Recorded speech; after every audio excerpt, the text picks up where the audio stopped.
He's swung on and hit in the air to right field deep, and you can't forget about this one. Blaze Salter hits number 5, and the Newport Gulls retake the lead. This is the Newport Gulls pregame show, live from Cardines Field in Newport, Rhode Island. Gone! A grand slam!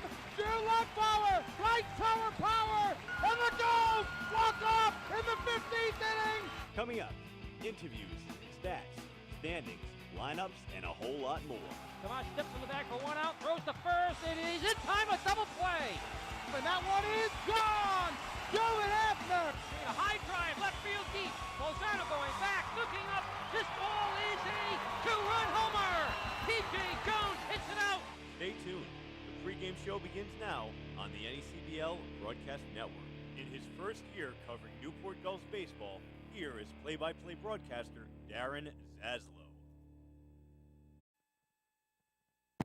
The Newport Gulls look to snap a 4-game losing streak here tonight at Cardines Field in Newport, Rhode Island, when the Gulls host the Valley Blue Sox here on Savings Institute Bank and Trust Night here at 6:35 p.m. Darren Zaslow with you here on the NECBL Broadcast Network. Valley coming off a 6-4 win over the Mystic Schooners last night. They improved their record to 10-4 overall. The Blue Sox are in a tie currently for first place in the NECBL's Northern Division standings. Newport coming off a 2-1 loss in 10 innings against the Mystic Schooners on Saturday. It was a walk-off RBI single for the Schooners' Cam Johnson to push Mystic over Newport in that ball game. 300 free T-shirts being given out tonight at the ballpark. It's the Gulls and the Blue Sox. The Newport Gulls pregame show starts right now.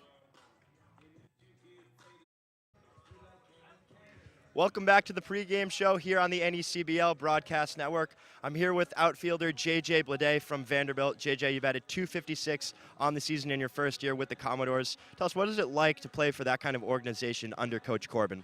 It's great. You learn a lot. You're constantly competing every day. You're playing, and every day you're practicing and training. And it's just an honor to go out there and be able to play and get an opportunity like that freshman year. Now, you've been a member of the Gulls for a little under a week now, but you knew a few of the players coming in. Did that help kind of to adjust to the team and get to know the guys a little quicker? Yeah, it did a lot. I know I played with Carter, Drake, obviously my roommate, and then Tyler Green and Tyler Duvall, and then some other guys. But it's great. You know, they you're way more comfortable, you know, coming into a program like this, and just makes it a lot more fun. Now, in the past, the Gulls have had a pretty good relationship with Vanderbilt. Last year, they had 3 players in Connor Kaiser, Matt McGarry, and Steven Scott. Now, did those guys give you any advice coming into this year about playing in Newport? Yeah, they gave me some lowdowns on my host family, where to get some good pizza at, and a little bit out about Cardines Field. So it was fun getting to talk to them, talk to those guys about how it's going to be up here. So one last question. This one's coming from Gully Jr. Everybody wants to know. Everybody's been asking. Everyone's been talking about it. What does JJ stand for? Jeffrey Joseph. Yeah. None of us would have guessed that. We heard James Jr., Justin Jr. A lot of James Jr.'s, yeah, for sure. Well, that's Jeffrey Joseph Blade. I'm Dave Peck. The pregame show continues next here on the NECBL Broadcast Network. Welcome back to the pregame show here on the NECBL Broadcast Network. I'm Shannon O'Connell here with Cade Cavanis for today's Gulls Insider. So, Cade, you've been here in Newport for the past couple weeks. What do you like the most about it so far? The baseball, just getting to be around all these new guys, and probably town-wise, getting to go to the beach and stuff. It's fun. Yeah. All right, cool. So, y'all played in Mystic on Saturday and actually lost after 10 innings. What was working? What wasn't working? What do you think needs to happen in order to get the win at home tonight? Our pitching staff. You ruined it. All right, you can't. The pitching staff was great. Pitchers did awesome, and we were hitting the ball hard, drive 2 people. We just didn't have very much luck. Okay, so like I said, you were away on Saturday, but now you're back at home tonight. What's your favorite thing about playing at Cardines? This stadium, it's awesome. It's really old, but it's a great place to play, and I love playing here every night in front of these people. So Blake Battenfield, he also played at Oklahoma State. Yeah. He was here last year. Have you talked about his experience with the Gulls? I talked to him a little bit about it, and he couldn't say enough about just the people here and how great they are and how well they treat you. And since I've been here, it's been about the same. Awesome. So you had the day off yesterday. What did you do? Went to the beach. Which one? Second beach. Did you have a good time? Yeah, it was awesome. All right. Well, have a good game. Thanks. The pregame show continues right here on the NECBL Broadcast Network. Welcome back to the Newport Gulls pregame show here on the NECBL Broadcast Network. It is time for a special edition of the Broadcasters Roundtable. Darren Zaslow with you here. To my left, Newport Gulls infielder and who knows, maybe future broadcaster, Tyler Green from Vanderbilt. To my right, Newport Gulls field reporter, Dave Peck. Tyler, let's get to it right now. A Newport team hitting .202 on the season. That's the lowest batting average in the NECBL. What have you seen from this Gulls offense thus far? You know, yeah, that is low for sure, but I've seen a lot of hard hit balls, and I think recently, last couple games, we've been striking the ball, barreling up, and a little bit of misfortune piled in there with a poor batting average for sure. But I look for the Gulls to turn it around here going forward this week. I think there's 7 games, doubleheader tomorrow. Good BP today. I was watching the team; they look great. So I'd look forward to them kind of advancing the ball forward and making some strides to win some more games here. Currently, Newport on a 4-game losing streak, a 4-11 overall record coming into tonight's contest with the Valley Blue Sox. Tyler, what's it going to take for this team to play consistent baseball and turn it around? Consistency, I think, is a great word, and I think that's the key here for the Gulls going forward. You've seen some big scores from the offense, and you've seen some great pitching performances, but I don't think they've combined one yet for a real true team performance. I think going forward in this week, if the Newport Gulls can piece together both parts, then they'll have some good fortune going forward. They're getting some great guys in here, some talent coming in, and there's no reason the Gulls won't turn it around this week starting today. Newport hosts a Valley team that boasts a .269 team batting average. That is the 3rd best in the NECBL. Tyler, what do you think of this Blue Sox offense? Oh, it's a great team for sure. I think every team you face in the NACBL has great talent, great competitiveness. So every game's going to be a tough one. As you see with the past games Gulls have played, some close ones that they haven't come out how they would have liked. So I think if we can focus here with a strong performance, like I said, both offense and defensively, there's no reason the Gulls can't come out on top against, like you said, a strong offensive team. Dave, a big one here tonight against Valley. And you look at this Valley team, a team that's currently tied for first place in the Northern Division standings. For them, how big of a game do you think this is for them and for Newport as well? I think it's always a big game for anybody that comes into this field. Newport's such a historic organization, such a historic field. They got a target on their back no matter what their record is, and that might be why some of the teams are giving Newport their best baseball when they come here and when the Gulls travel to the away team. But like Tyler said, they've been able to do it all, just not all in one game. I'd like to see them put pitching and batting together. Fielding's been pretty good, and they have been hitting the balls hard. Just, a lot of shots to the outfield, line drives right at him. Tyler Green, a huge candidate of that so far this season. So, you look for some of those drives to drop in the holes a little bit. Tyler Green can play a lot of different positions on this team. We've seen him at third. We've seen him at first. He also has a home run on the year. What do you like about his game? He's just a competitor. He's a competitor, and he puts together good at-bats day in and day out. He shows up to the ball field with his lunch pail, and he goes to work. He's got his teammates back all the time, and you can't ask for anything more from a player. It's Newport and Valley here tonight at 6:35 p.m. from Cardines Field in Newport, Rhode Island. For Tyler Green and Dave Peck, I'm Darren Zaslow. Don't go anywhere. The NECBL Broadcast Network's Newport Gulls pregame show continues next.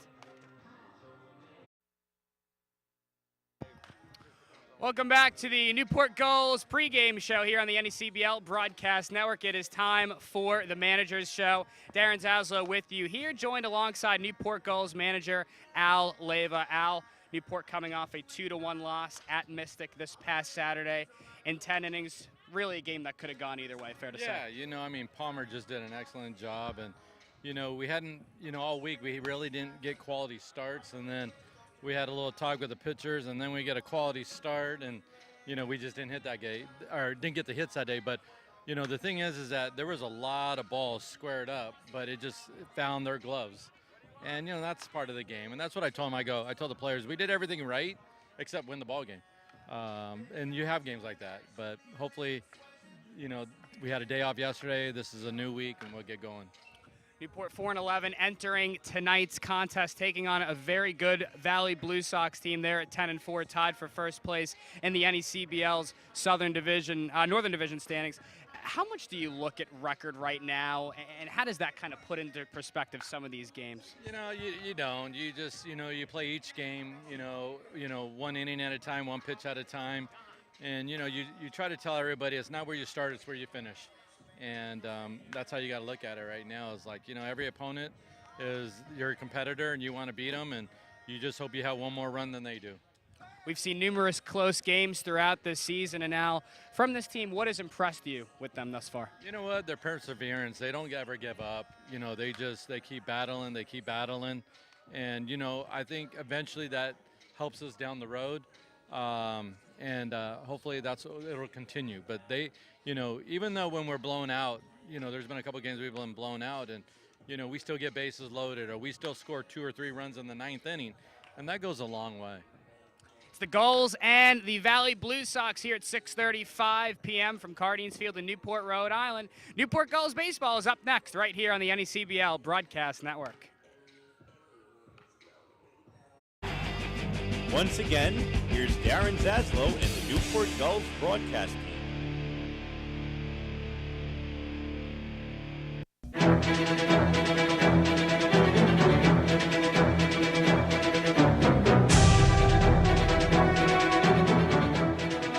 And we welcome you to Cardines Field here in Newport, Rhode Island, as the Newport Gulls host the Valley Blue Sox. How you doing, everybody? Darren Zaslow with you here in the broadcast booth, joined alongside Newport Gulls scorekeeper Ben Maxoud, the voice of the Valley Blue Sox, Mike Lord, and Newport Gulls field reporter Dave Peck. We are all here with you, ready for NECBL baseball here on Savings Institute Bank and Trust Night. 300 free Savings Institute adult t-shirts were given out before the game, courtesy of Savings Institute. This should be a fantastic ball game. Valley enters with a record of 10-4 overall. They are tied for first place in the NECBL's Northern Division. Newport currently at 4-11, trying to snap a 4-game losing streak. And Mike, how about this Valley team? They bring in the NECBL's third best offense with a .269 team batting average, coming off a 6-4 win yesterday over Mystic. These Blue Sox are playing some very good baseball. They are. One of their only concerns would be their middle relief pitch, and they get a big lead, and all of a sudden the game goes from cruise control to out of control. Thanks to a heavy wind from left field at the last second, it prevented a tying home run by Ray from the Mystic Schooners. And the Blue Sox escaped with a 6-4 win in a 7-inning game. Certainly was a close one. Newport, on the other hand, Dave, a very close game as well. 2-1 loss in 10 innings at Mystic this past Saturday. And Dave, when you look at this ball game, pretty much a very close game, certainly, but one indicative of how this Newport offense has been continually just trying to find a rhythm here early on. It's certainly been a struggle. I mean, they get a beautiful outing, and then they're unable to put more than 2 runs on the board, which, honestly, in the recent games, they've been able to produce at least 5 or so runs. Just pitching has not been able to sync up with the batters, and in Mystic, it was a little bit tough. They went into extra innings. They were able to tie it up in the 9th, which was huge. Everyone thought they had all the momentum, and they were unable to get it done. So, yeah, like you said, it's kind of been how things have been going so far this season. They've been doing a lot. They've been doing stuff, just not quite enough stuff, if you will. Yeah, you make a great point there. And Newport, again, offensively, that's been the big issue this season. A .202 team batting average. That is the worst in the NECBL. So we'll see if the Gulls can turn it around here tonight against a very good Valley Blue Sox team. Don't go anywhere. We'll come back with a look around last night's NECBL scoreboard and the current standings here on the NECBL Broadcast Network.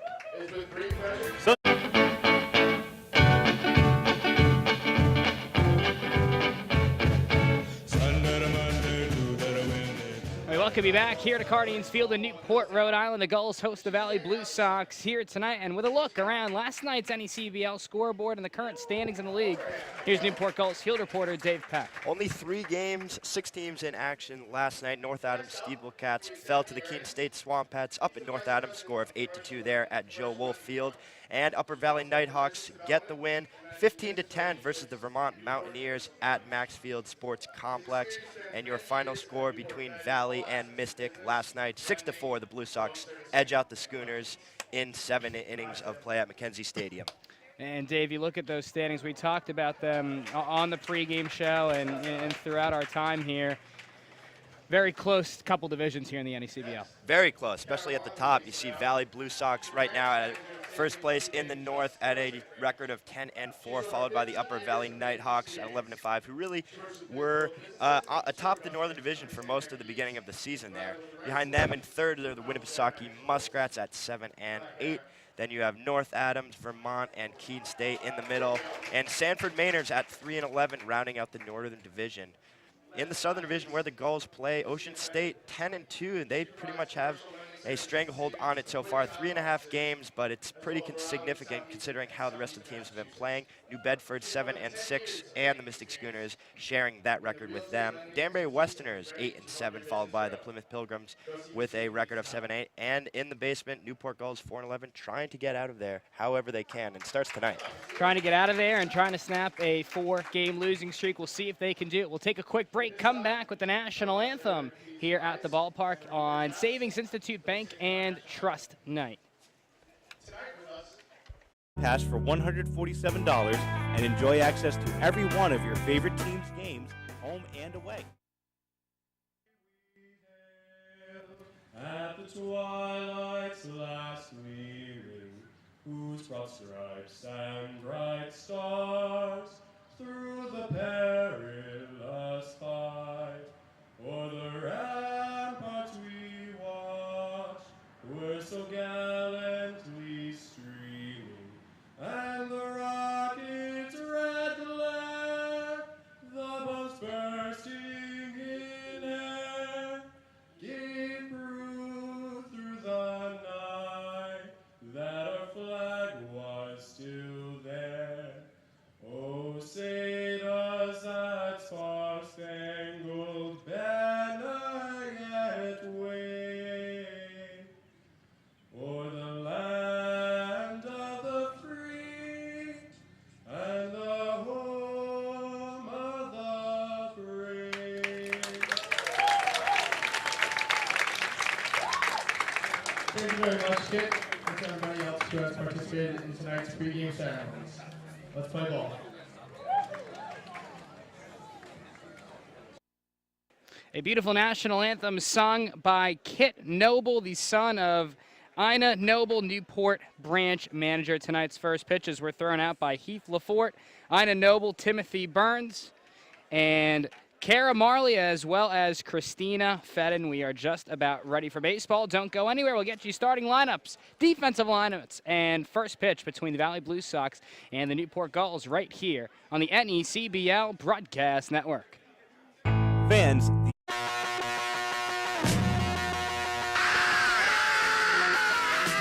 Say you want a revolution.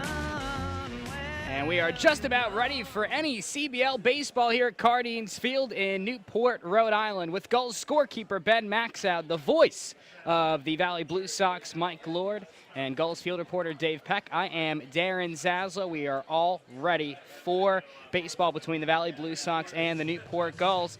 And for the Valley Blue Sox starting lineup, here is the voice of those Blue Sox, Mike Lord. Mike, why don't you take us through that starting lineup for the Blue Sox? Thank you very much, Darren. Leading off will be the second baseman, Braxton Morris. Batting second, the DH, Nate Sawyer. Batting third, the first baseman, Chas Haddon. Batting fourth, the third baseman, Andrew Rouse. Batting fifth, the catcher, Hunter Fain. Batting sixth, the left fielder, Garrett Delano. Batting seventh, the right fielder, Joe Mercadante. Batting eighth at short, Mac Wilson. And batting ninth, the slick fielding center fielder, Mark Grunberg. Thank you so much, Mike. And they will go to work against Newport starting pitcher on the mound. They're going to go to the southpaw, Eric Miller out of Stanford. Miller 1-0 this year with a 2.08 ERA and 4.1 innings pitched. Gave up just 2 hits, 6 strikeouts, and 6 walks. He last pitched last Tuesday in Newport's 17-3 win over the Danbury Westerners out at Rogers Park in Danbury, Connecticut. And for Newport, their starting lineup looks like this for second-year manager Al Leyva. Leading off is going to be the left fielder, Cameron Meisner out of Missouri. Batting second is Andrew Dashbach, the designated hitter from Stanford. In the number 3 spot is Gabe Snyder from Wright State. He is at first. The cleanup hitter is Tyler Green, the third baseman from Vanderbilt. Batting fifth is the right fielder, J.J. Blade, also from Vanderbilt. And the 6th spot is the shortstop from Wake Forest, Bruce Steele. Ty Duvall is catching. He's from Vanderbilt, hitting in the number 7 spot. In the 8 hole here for Newport, the center fielder out of Oklahoma State, and Cade Cabanis. And rounding out the Newport lineup is the second baseman from Arizona State, Carter Aldretti.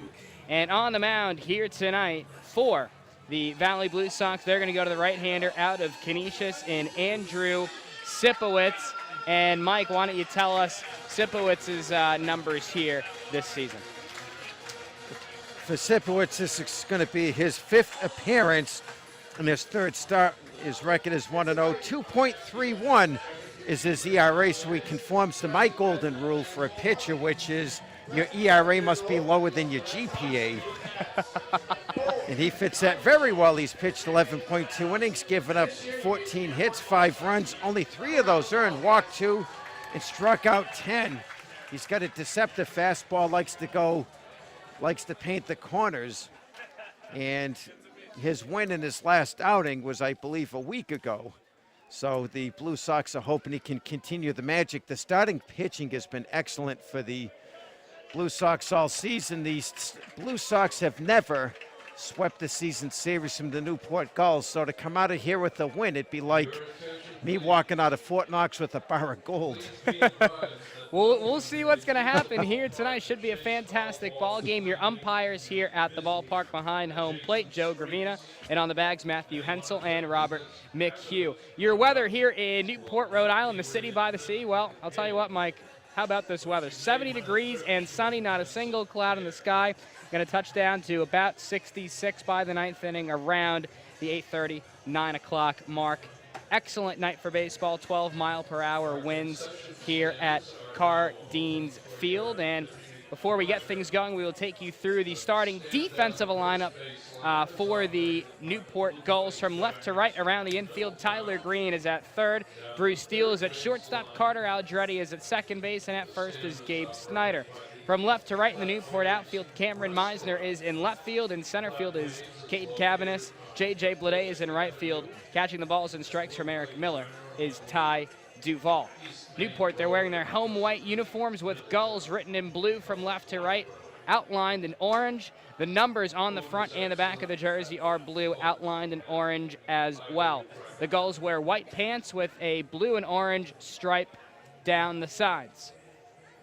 Shadows continuing to creep down along the third base line. Valley dressed in navy blue and red uniforms with the Blue Sox logo on the left part of the jersey. The numbers on the front and the back are red, outlined in white. The Blue Sox wear gray pants with a navy blue stripe down the sides. We'll also take you through the field dimensions here in the frame. Leading off for the Valley Blue Sox, the second baseman out of Morehead State in Braxton Morris. Morris, a .302 hitter on the season. He's 13 for 43. Stands from the right side. First pitch from Eric Miller. Fastball in there for strike one. First pitch at 6:37. Your field dimensions here at the ballpark, 315 down the left field line. To left center, it's 365. Deep center field, 395. 340 to right center, 285 down the right field lines. The fences here at the ballpark are 28 feet high. 0-1 is the count to Braxton Morris, second baseman from Morehead State. Stands from the right side with the high navy blue socks. Miller holds the black glove in front of his chest. He winds and fires a fastball. It's fouled off. Right side, nothing in two. Miller jumps ahead. And Mike, Miller with a very, very good fastball can run that up to about 94, 95 miles an hour. And you'll see some fastballs here constantly from Miller here tonight. He deals one high there for ball one. I could tell Braxton Morris on the last swing fouled it off to the right side, so we got a very late swing as Miller would need a fire permit to pitch in most ballparks with the heat he throws. 1-2, swing and a miss on a fastball there. First strikeout of the night for Eric Miller, and there is one away. We'll see what Nate Soria can do, the designated hitter out of Xavier. 333 hitter entering tonight's contest at 6 for 18. 4 runs scored, 3 RBIs, 3 walks, and 5 strikeouts. Soria is ready, so is Miller. First pitch. Fastball in there for strike 1. Yeah, not only is his ball fast, but he's doing a good job nibbling at the corners. Certainly working both sides of the plate. A 1 offering. Fastball runs wide, 1-1. Gorgeous night for baseball here at Cardines Field. Of course, among the many unique aspects of this field, the hockey-style dugouts along the first base line. 1-1 misses in the dirt, 2 balls and a strike. Newport's dugout closer to home plate. Valley's dugout closer to the first base bag. Miller gets back on the rubber. Winds and delivers the 2-1 pitch. Fastball in there for strike 2. 2 balls and 2 strikes. Yeah, and whoever designed the dimensions must have been a geometry major looking at him, it looks like. Certainly unique, that's for sure. The break-even offering. This one lifted in the air, shallow center field. Oncoming is Cavanis. He'll play it on a hop.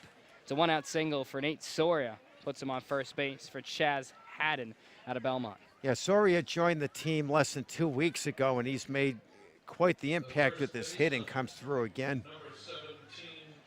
Looked like he got jammed there, and you can kind of see that one just got over the head of the shortstop, Bruce Steele, splitting him and Cabanis there in center field. See what Haddon can do. He bats from the left side. Chaz Haddon, the first baseman here tonight for Valley, a .286 batting average. Resides in Nashville, Tennessee. He's 12 for 42 this year, 6 runs scored, 15 walks, and 8 strikeouts. Looks at a fastball above the letters for a ball. He's the only Blue Sox to have a triple this year. And this is a Valley team, like we talked about, Mike, that enters the contest with a .269 team batting average. That's the 3rd best in the league. Off of first is Soria. Miller sets the black glove, letter high, next pitch. This one's skied in the air. Left side of the infield. Going out is the shortstop. Steele, and he can't make the play, picks it up, throws the second in time. They get Soria 6-4 there. Interesting play. Looked like Steele just simply lost sight of the baseball, but Mike had enough awareness to pick it up. Soria wasn't far enough off the bag, and there's 2 away. Right, and he was close enough. He was only about 5 feet maximum in the outfield grass, so it'd be like making a throw from deep in the hole. Can rule it a 6-4 fielder's choice if you're keeping score with us at home. Here's Andrew Rouse out of Marist. Leads the Valley Blue Sox in hitting this year at .375. Leads the team with those 15 hits. Steps in from the right side, does some maintenance there in the right-handed batter's box.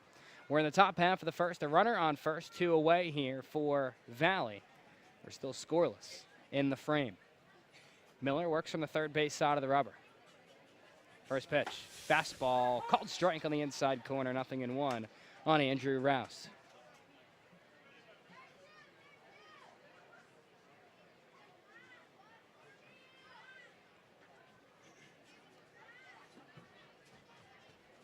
Miller again working out of the stretch. Pitch on the way. Fastball misses low in the zone. It is 1-1.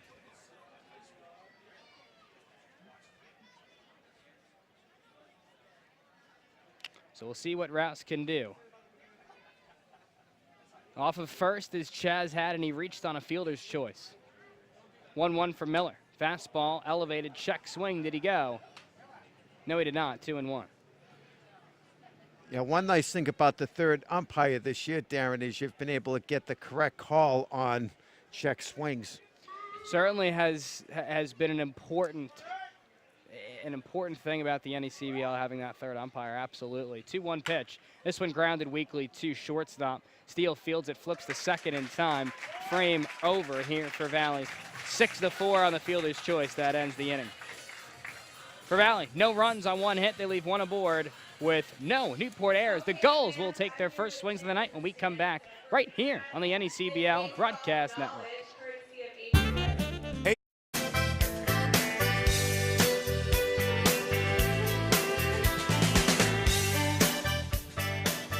Welcome Welcome back here on the NECBL Broadcast Network. We go to the bottom half of inning number 1. The Gulls ready to get the bats going here at Cardines Field. We are scoreless here on the NECBL Broadcast Network. We will quickly set you Valley's defensive starting alignment. From left to right around the Blue Sox infield. At third base is Andrew Rouse.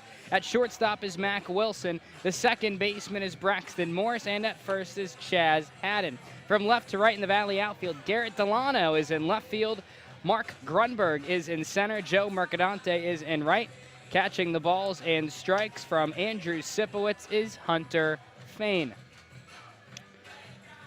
So we'll see what Newport can do once again. The Blue Sox with a .269 team batting average. Newport at .202. That is the lowest in the NECBL, but the Gulls are looking to turn it around here, at least offensively here tonight, and try and snap this 4-game losing streak. And we'll see what Cameron Meisner can do. Comes in here tonight with a .308 batting average. Meisner out of Missouri.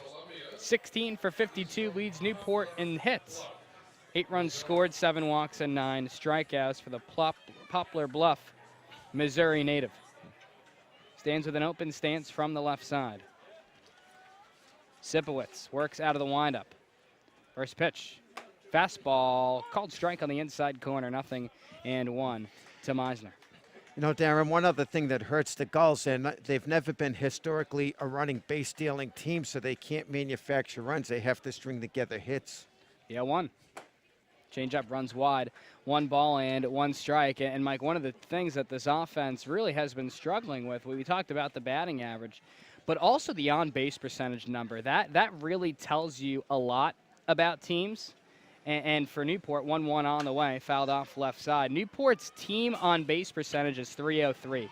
That is the worst in the league by 13 points to the Plymouth Pilgrims, who are at .316. So to your point, you know, you can't steal bases without runners on base. 1-2, the count to Cameron Meisner from Missouri. Has the back foot on the back line of the left-handed batter's box. 1-2, changeup, spoiled wide. 2 balls and 2 strikes.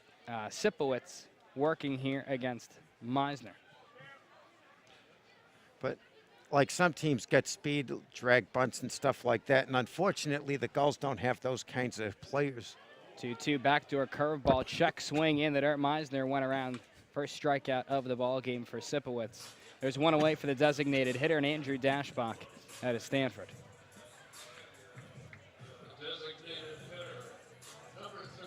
Dashbach, very versatile defender on this team, can play third base, first base, also plays the outfield, finds himself in the designated hitter's position here tonight. .323 hitter. 10 for 31 on the season entering play at a Stanford. Bats from the right side. Also has 4 walks and 6 runs scored. First pitch to Dashbach. This one grounded left side. Under the glove of the diving third baseman, and Rouse picked up by Wilson. That throw is not in time, and it gets away there from Haddon. Should be an infield single there for Andrew Dashbach. It is. He's on with a 1-out single. Brings up Gabe Snyder, the first baseman. Andrew Rouse rolls the dice quite a bit. As you just noticed, he likes to play on the edge of the infield grass. At Mackenzie Stadium, it probably is the right move because the grass is very thick there. And as you remember, the grass goes all the way up the line. Here at Cardines Field, the grass is cut much shorter, so the ground balls are going to go a lot faster. Certainly does make a difference. And now Rouse, the third baseman, will play about 5 feet to his left. Pull side for Snyder, the first baseman from Wright State. As Sipowicz will check up on Dashbach over there. He's back in safely ahead of the tag from Haddon. Green hitting .286 entering play. 6 for 21, 3 runs scored, a couple walks, and 7 strikeouts. He's a Killbuck, Ohio native. First pitch. This one hit in the air, straight away left field. Delano goes back a couple steps. He will make the play. Retreating back to first base is Dashbach, and there are 2 away. Delano positioned perfectly on that one. He didn't even have to move his feet. He just kind of slanted his body back and forth, but it was a tail hit fly ball right to him. Well struck, though, off the bat there of Snyder. And there are 2 away. We'll see what Tyler Green can do, the third baseman from Vanderbilt. Sipowicz will check up there on Dashbach, he's back in safely. Tyler Green this year hitting .256 on the season, 11 for 43. 6 runs scored. First pitch to Green misses. Up and in towards the hands. It is 1-0.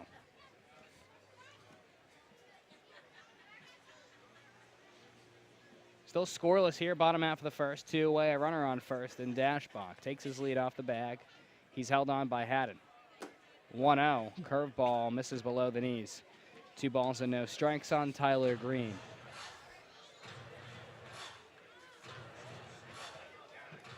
Sipowicz works out of the stretch from the first base side of the rubber. Another pickoff move there over to first, but Dashbach back in safely once again.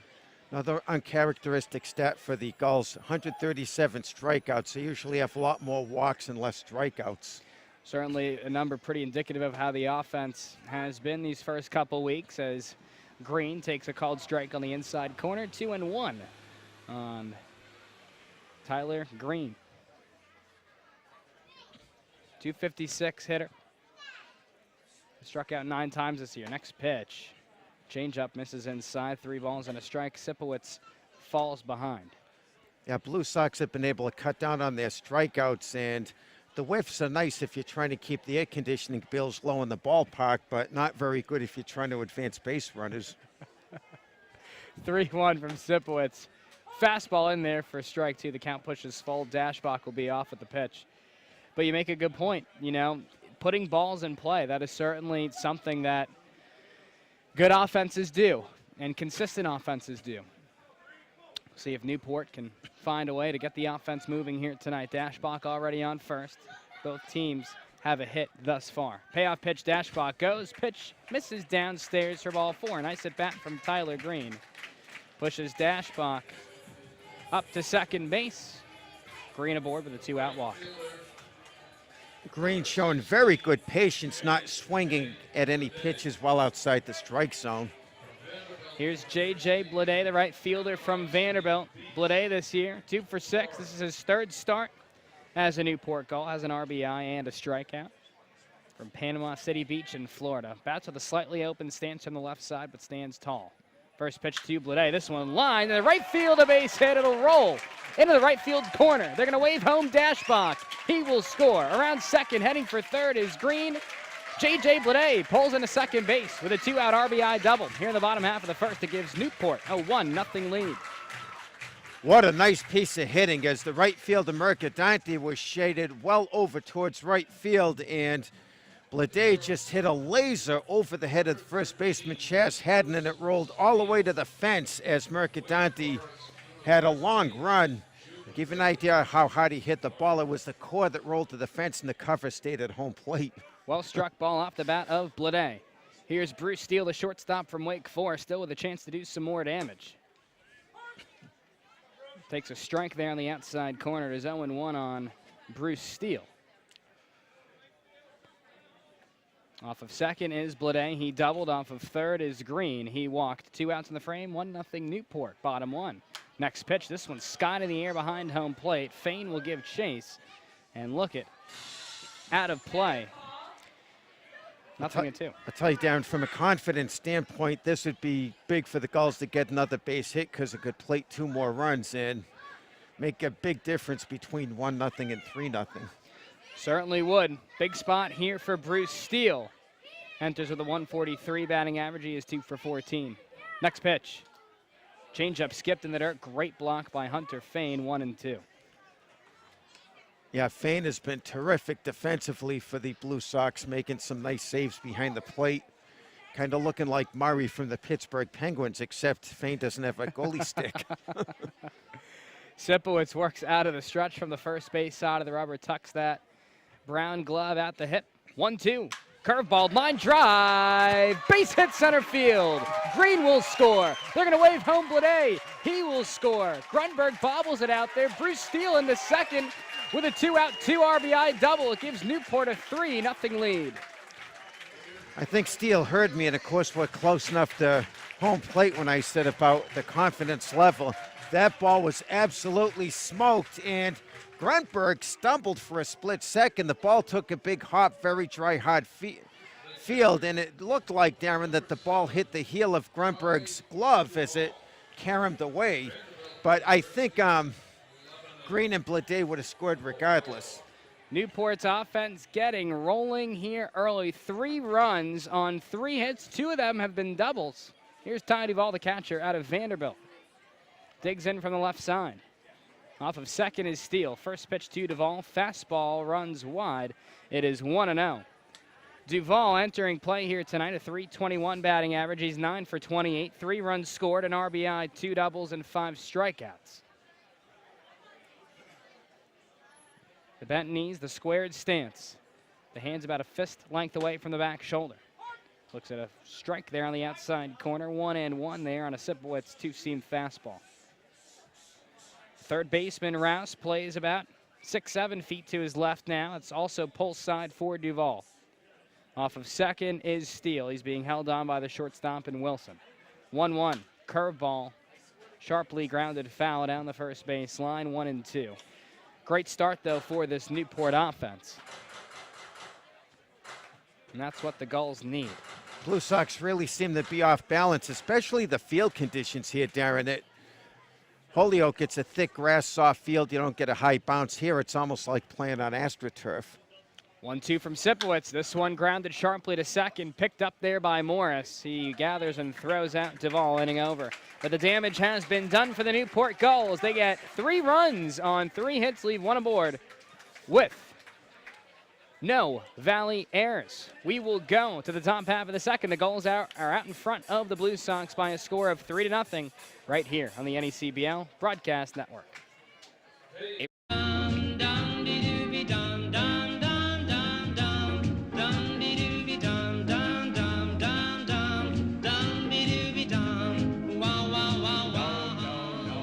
We welcome you back into Cardines Field here in Newport, Rhode Island. The Gulls offense getting rolling here early on, finding a rhythm. 3-0 Newport as we go to the top half of inning number 2. Darren Zaslow with you, joined alongside Newport Gulls scorekeeper Ben Maxoud, the voice of the Valley Blue Sox, Mike Lord, and Gulls field reporter Dave Peck. We are all here with you in the broadcast booth behind home plate. And Dave, this is exactly the kind of inning this Newport offense needed. They're right on script, and that's something that they haven't been able to do, getting off to an early start.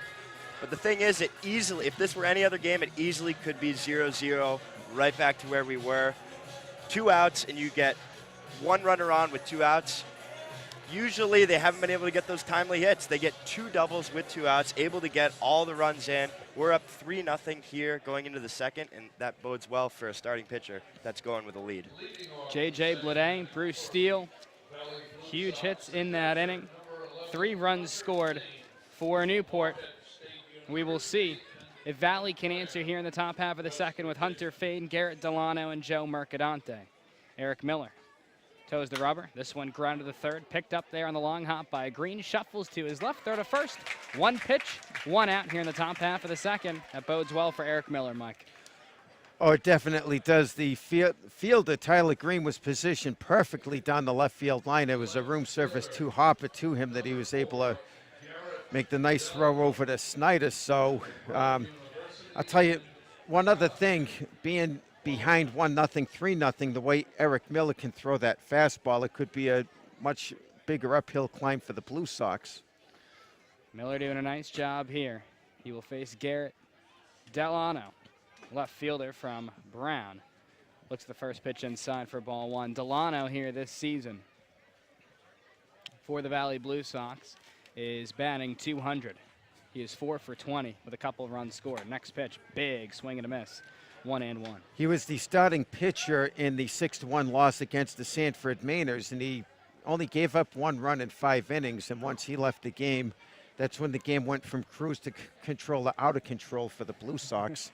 1-1. Taken downstairs, 2 balls and a strike. But we've seen this Valley team, Mike, before, and this offense, it's a very, very good Blue Sox offense. One of the keys, productive outs, been able to move base runners. 1-1 for Miller. This one lifted in the air. Shallow center field. Steele giving chase, moving back to his left. He can't make the play. It'll roll to Cabanis there in center field for a 1-out base hit. This one from Garrett Delano brings up Joe Mercadante, the right fielder from Long Island University. The last meeting between these two teams 8 days ago at Mackenzie Stadium, Delano had a 3-run home run in the new bullpen at Mackenzie Stadium behind the shortened left field fence. Joe Mercadante from Long Island University digs into the right side. Mercadante, a 297 average, 11 for 37. Looks at a fastball for strike one. 0-1 on Mercadante, the number 7 hitter in this Valley lineup. Newport with a .958 fielding percentage. That's number 7 in the NECBL. Valley at .957. That's number 10. Miller deals a pitch out of the zone, 1-1.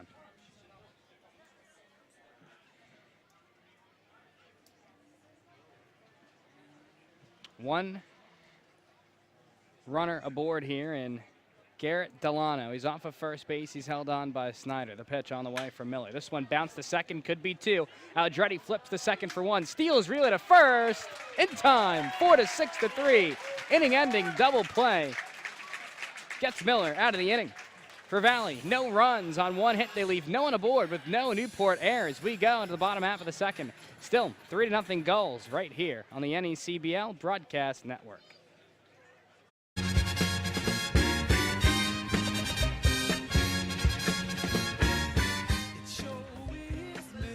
We go to the bottom half of inning number 2. It's a 3-0 Newport lead over the Valley Blue Sox here at Cardines Field in Newport, Rhode Island. For the Gulls back in that first inning. 3 runs on 3 hits, 2 of them going for extra bases. Newport with an early lead here over the first place Valley Blue Sox. They are in a 2-way tie for that first place spot with the Upper Valley Nighthawks. Cade Cavanis, Carter Aldretti, Cameron Meisner will all step in for Newport, trying to extend this early lead. And here is Cade Cavanis, hitting 154, entering play here tonight. He is 6'4", 39. First pitch fouled off left side. It will get out of play. It is 0-1 on the Oklahoma State product in Cavanis. And Darren, I know it's early in the game, but this is pivotal for Sipowicz after giving up 3 hits and 3 runs in the first inning. If he can hold the Gulls scoreless, it may give the Blue Sox a bit of momentum. Next pitch to Cavanis there from Sipowicz is in the dirt. Almost hit him on that front ankle. He gets out of the way. It's 1-1. Or should I say the pendulum of momentum, as I like to say. Pendulum of momentum. Well, definitely was swinging Newport's way there in the first inning. It's all about the pendulum. Winds and fires. Fastball, that one in there, knee high on the outside corner. 1-2. 3-0 Newport, bottom 2, no outs and the base is empty. The shadows continue to creep here along the third base line. Also, straightaway center field, that deep triangle out there covered as well. 1-2 from Sipowicz, lifted in the air. Deep center field. Grunberg and Delano go back to the fence, and it's off the fence.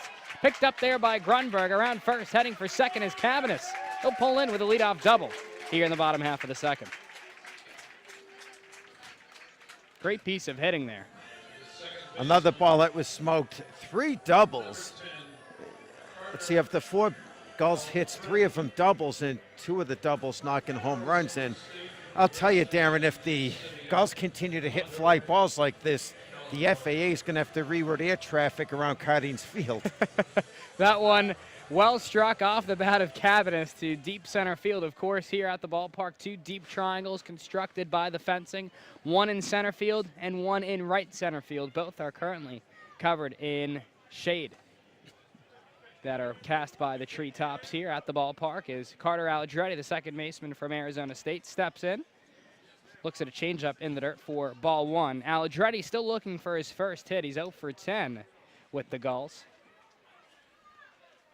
Bats from the right side. The royal blue wrist tape and the blue and orange batting gloves. He swings an all black bat with an ankle guard on the front foot. Next pitch. This is high and inside. 2-0. Tough for an outfielder to pick up a ball going off the bat because the plate is covered completely in the shadow while the outfielders are facing the sun. Grunberg, the center fielder there, played that one off the fence on Cavanis' double. He's off of second base now. 2-0 to Aldretti. Skied in the air. Shallow center field. Coming in is Grunberg. He settles under it, reaches up, and makes the play. One down here in the bottom half of the second. So here's Cameron Meisner. He's 0 for 1 with a strikeout. Meisner now hitting .302 on the season. 16 for 52. Has an open stance from the left side. Has that back foot on the back line in the left-handed batter's box. That has started to wear away. Sipowicz with a couple looks towards second. The pitch to Meisner. This one absolutely drilled. Deep right field. Going back is Mercadante. It's over his head and one off the wall. Picks it up there around first. Heading for second is Meisner. He pulls in ahead of Mercadante's throw. To third base goes Cabanis. It's a one-out double here for Cameron Meisner. Puts runners on second and third for Andrew Dashbach. Mercadante looked like he had lost that ball in the sun because he was drifting back. All of a sudden, he stopped and the ball went over his head and, like you said, short hopped the wall. Well, how about this? 5 hits for Newport. 4 of them have been doubles. Well, after tonight's game, you might change your name to the Newport Doubles. Yeah, honestly, having him lose that ball in the sun probably prevented that run from scoring because Cabanis really couldn't tell if he was going to catch it or not, and then all of a sudden it's off the fence, but he's still at third. Big spot here for Andrew Dashbach, and he bats from the right side. Dashbach here tonight, 1 for 1 with a single and a run scored. The third baseman, Rouse, plays just about on the infield grass. First pitch. Fastball misses below the knees. It is 1-0 on Andrew Dashbach. On second is Meisner. He doubled. On third is Cabanis. He doubled as well. Newport out hitting Valley 5-2 in the contest. Sipowicz sets the brown glove, letter high, 1-0. Breaking ball taken down and away, 2-0 on Andrew Dashbach.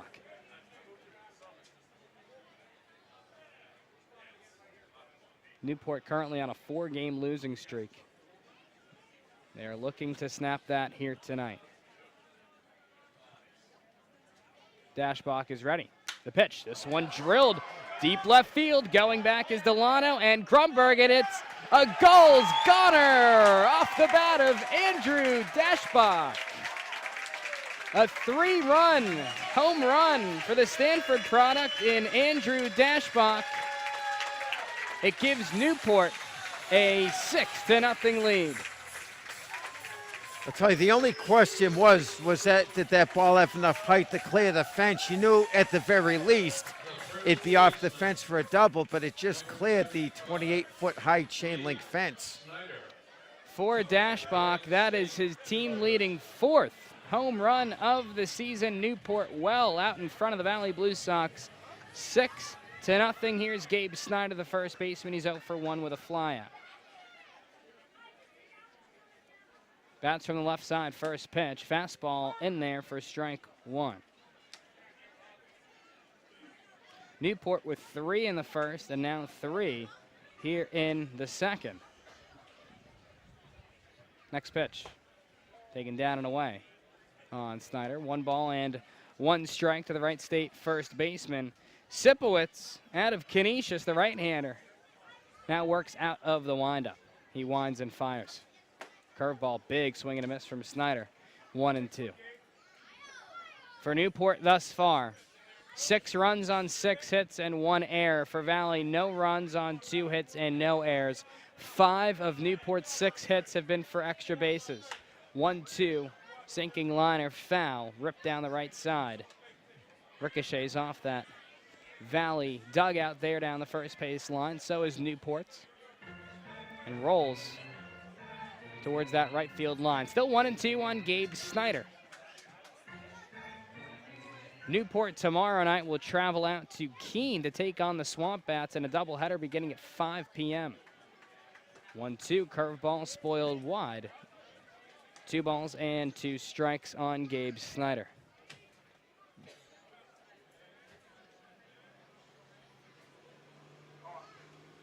Swings the all-black bat, the blue and orange batting gloves. 2-2, waved out a miss for strike 3.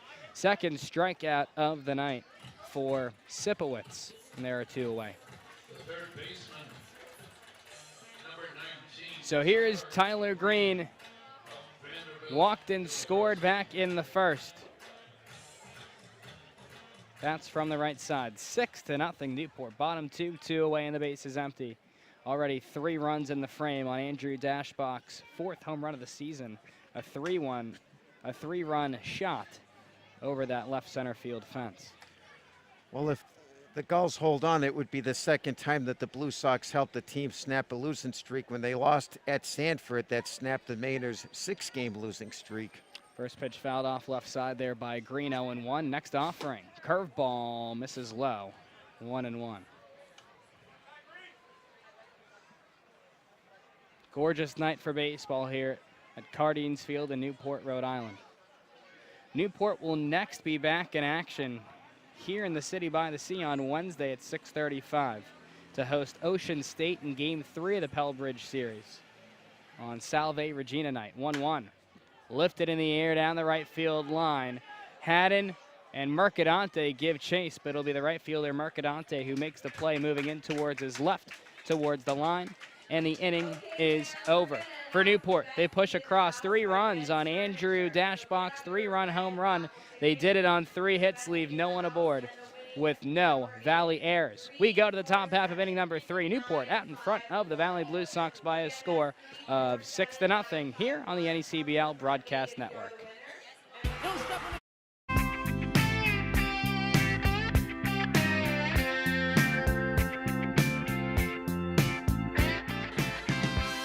As we go to the top half of inning number 3 here at Cardines Field in Newport, Rhode Island. Newport out in front of Valley by a score of 6-0. They have done it on 6 hits. A huge 3-run home run from Andrew Dashbach in the bottom half of the second gives Newport a comfortable lead here as we go to the top half of inning number 3. Eric Miller still on the mound for the Gulls. He will face hitters 8, 9, and 1. Mac Wilson, Mark Grunberg, Braxton Morris here for Valley. And Mike, a 6-run lead here for Newport. Valley has to find a way now to find their offensive rhythm. First pitch to Mac Wilson, the shortstop from North Florida, is in there for strike 1. Oh, definitely, and the Gulls are in uncharted territory, up 6-0. That gives Al Leyva plenty of options to work with. A 1 offering. This one tapped foul behind home plate. 0-2 thus far for Newport starter and Eric Miller. Well, 2 scoreless innings, no runs, 2 hits, 1 strikeout. He has faced the minimum thus far. So he's doing a nice job, and he's throwing strikes, most importantly. He's working both sides of the plate. That is exactly what you want. It looks like Ty Duvall might have got some dirt in his eye. Yeah, maybe. He's walking over towards Newport's dugout there and getting some treatment. If he wears contact lenses or not. But we are in the top half of the 3rd. The bases are empty. No one is out. Newport leads 6-0 over Valley. We talked about the next time the Gulls will be home, well, Wednesday night at 6:35 for Game 3 of the Pell Bridge Series when they host Ocean State. That will be Salve Regina night. 250 free Newport Gulls adult T-shirts will be given out courtesy of Chris Electric. Through July 26th, the Gulls will be home every Monday, Wednesday, and Fridays. This one is sharply grounded foul down the third base line. Still 0-2 there on Mac Wilson.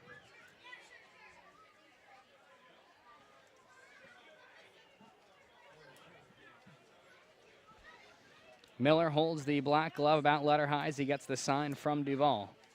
The 0-2 pitch. This one lined foul down the right field line. It slices foul. So we will do it again. Nice job there by Mac Wilson to get a piece of that one. He was just late on that offering there from Miller. And the 0-2 pitch on the way. Change up in the dirt. 1 ball and 2 strikes.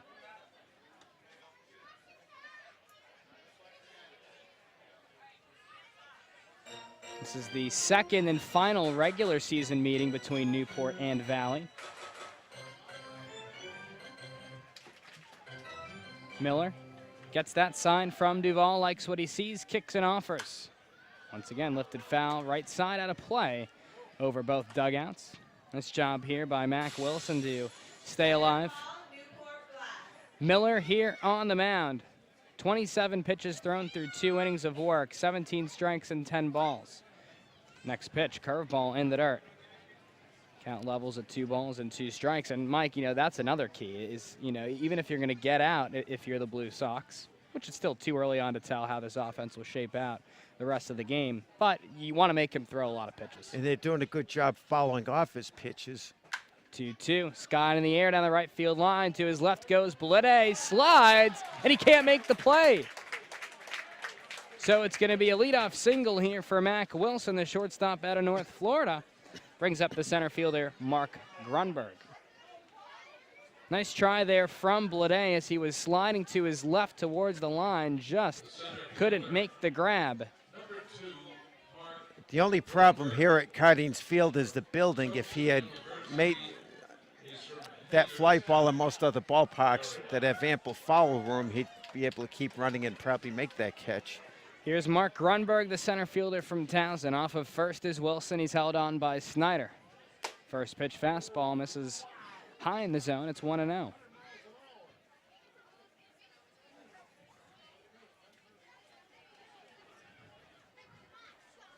Of course, some great promotional events coming up here at Cardines Field. We'll tell you about those. 1-0 pitch is tapped softly foul off to the left side of the home plate circle. Christmas in July coming up very shortly. Here on July 3rd, if you bring a new toy to the ballpark, you can get free family admission into Cardines Field. Star Wars night on July 5th. Foster Orthodontics night on July 7th, and Clements Marketplace night on July 10th. Tons of great promotional events coming up here at Cardines Field. 2-1. Check swing on a high fastball. He did not go. 3 balls and 1 strike now on Mark Grunberg. 6-0 Newport, top 3. No outs and a runner on first, and Mac Wilson, he led off with a single to right field. Miller sets the black glove, letter high, the pitch on the way. This one's skied in the air, shallow right center field. Coming on is Cabanis. He will move in towards his left to make the one-handed grab, and there's 1 out. Brings back up the top of the order for Valley and Braxton Morris, second baseman from Moorhead State. And Dave, you look at the job here that Eric Miller has done while he's throwing strikes. He's limiting that pitch count. He's really found the rhythm here early on. Found the rhythm, but Valley was really working him there. Mac Wilson getting the single after the long at bat, and really that was a 3-0 pitch that was flied lazily to center. Could be looking at a very different situation. Miller works out of the stretch. First pitch is fouled straight back. It is 0-1. Braxton Morris struck out to lead off the ball game. Back in the first. That was an inning where Valley sent 4 hitters to the plate after Nate Soria's single. Miller works from the third base side of the rubber. 0-1. Curveball just misses below the knees. 1-1.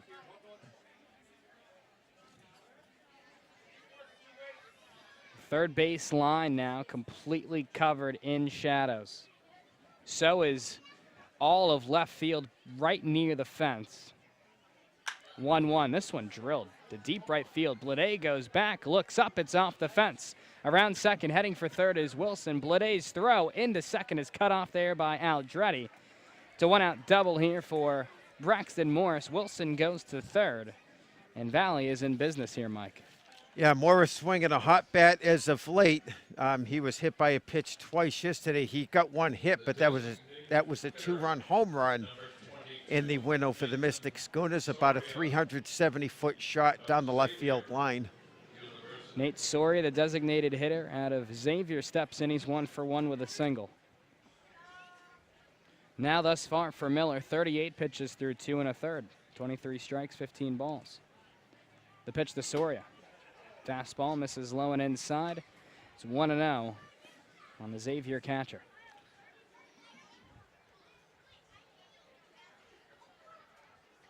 Miller will work out of the windup. And the pitch on the way. Chopped foul weakly, third base side, 1-1. For Newport, 6 runs on 6 hits and 1 error. For Valley, no runs on 4 hits and no errors. Newport's team pitching staff entering the ball game at .463, the team ERA, second worst in the NECBL. Valley at 3.45. That's number 5. 1-1. This is down and in, 2-1. Big spot here for Valley, though, if they want to keep pace here, Mike. And you talked about situational hitting. Well, this is where you need it. Definitely. The Gulls did it earlier. Let's see if the Blue Sox can respond. Miller out of the windup. The kick, the 2-1.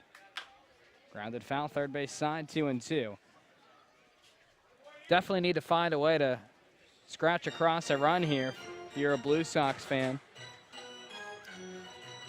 Got a good spot to do it in. He's got a big gap in left field. Is Meisner playing close toward the line and left. Center fielder Cabana slightly shading towards left center field by about 3 or 4 feet. The third baseman Green plays even with the third base bag. 2-2, swing and a miss. Strike 3, big strikeout Eric Miller. For the Southpaw, it's strikeout number 2 here tonight. Brings up Chaz Haddon, the first baseman out of Belmont. Certainly makes things a little tougher now hitting with 2 outs. Good job by Miller to go inside on Nate Soria, so Soria couldn't hit a ground ball to the right side to score Wilson from third. Chaz Haddon, 0 for 1, reached on a fielder's choice. Bats from the left side. It's a lefty-lefty matchup. Stanford against Belmont. Miller against Haddon. Off of second is Morris. Off of third is Wilson. This one skipped in the dirt. Great job there by Duvall to block that one. It's 1-0. Beautiful night for baseball here in Newport, Rhode Island. 70 degrees and sunny. 12-mile-an-hour winds. The American flag slightly waving there down the right field line. Miller winds and deals the 1-0. Fastball runs high and wide. Back pick to third there from Duvall. Green wasn't even on the bag. 2-0. Boy, that was a risky throw by Duvall. Sometimes that works. You'd be surprised how much it actually works, because if you're that third base runner over there in Wilson, you got a ball being thrown at you down the line, and you hesitate sometimes when you see that. 2-0, fastball, misses inside. Miller falls behind Haddon 3-0.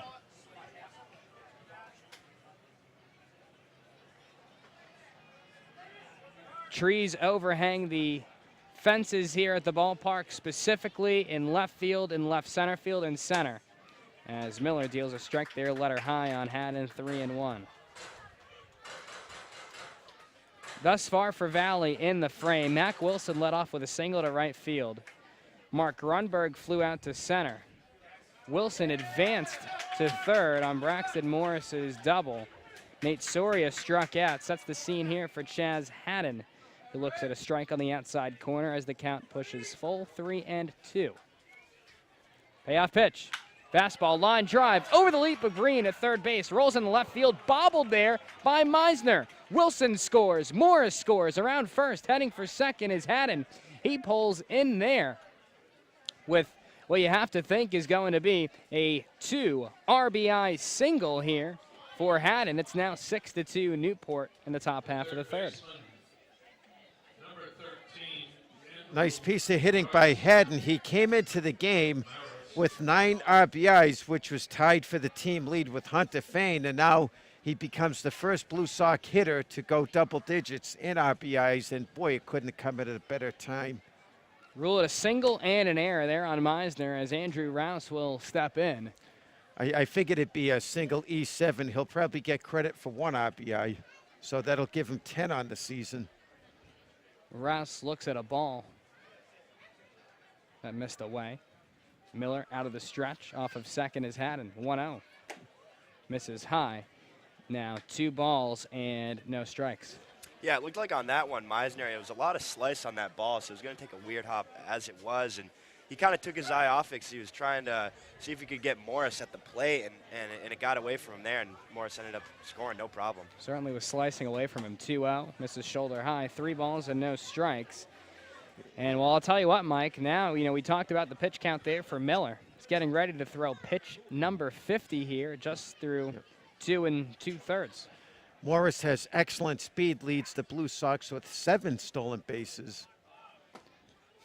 Pitch on the way. Misses low and inside for ball 4. Andrew Rouse works a 2-out walk, puts runners on first and second for Hunter Fain, the catcher from Moorhead State. Valley still threatening here in the frame, and Newport pitching coach Kevin Winterroad will go and talk with Miller there on the mound. And I could see why Meisner took his eye off the ball for the split second, because as Morris was rounding third, he was starting to accelerate away from his shadow, so showing some very good speed. Valley managed by John Raiola, Newport by Al Leyva. Pitching coaches Kevin Winterroad. Assistant coaches are Eric Degree and Xander Jones.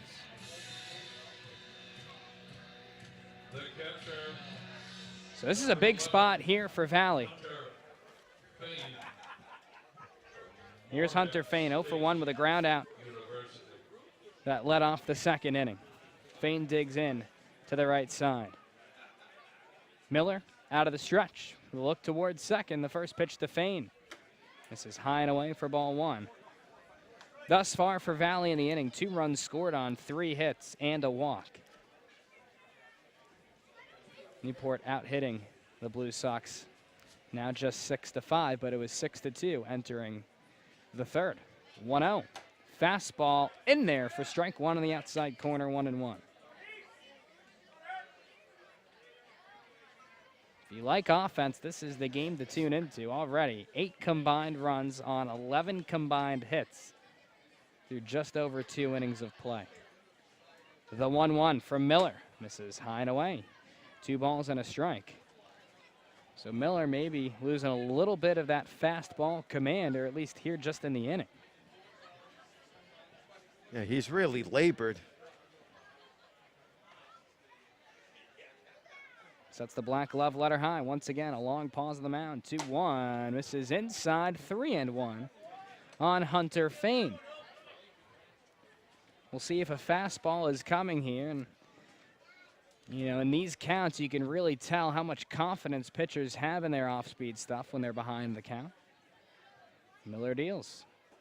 There's the fastball. It's fouled straight back, 3-2. Well, a base hit here could give Fain a tie for the lead again. He came into the game with 9 RBIs, as did Chas Haddon.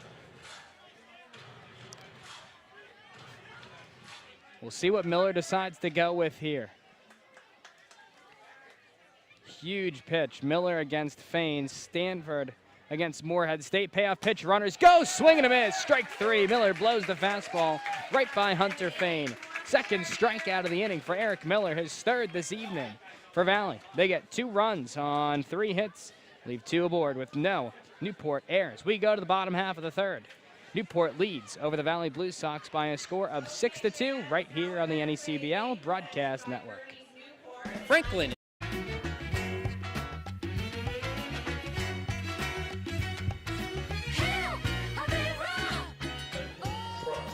As we go to the bottom half of inning number 3 here at Cardines Field in Newport, Rhode Island, the Gulls lead over the Valley Blue Sox by a score of 6-2.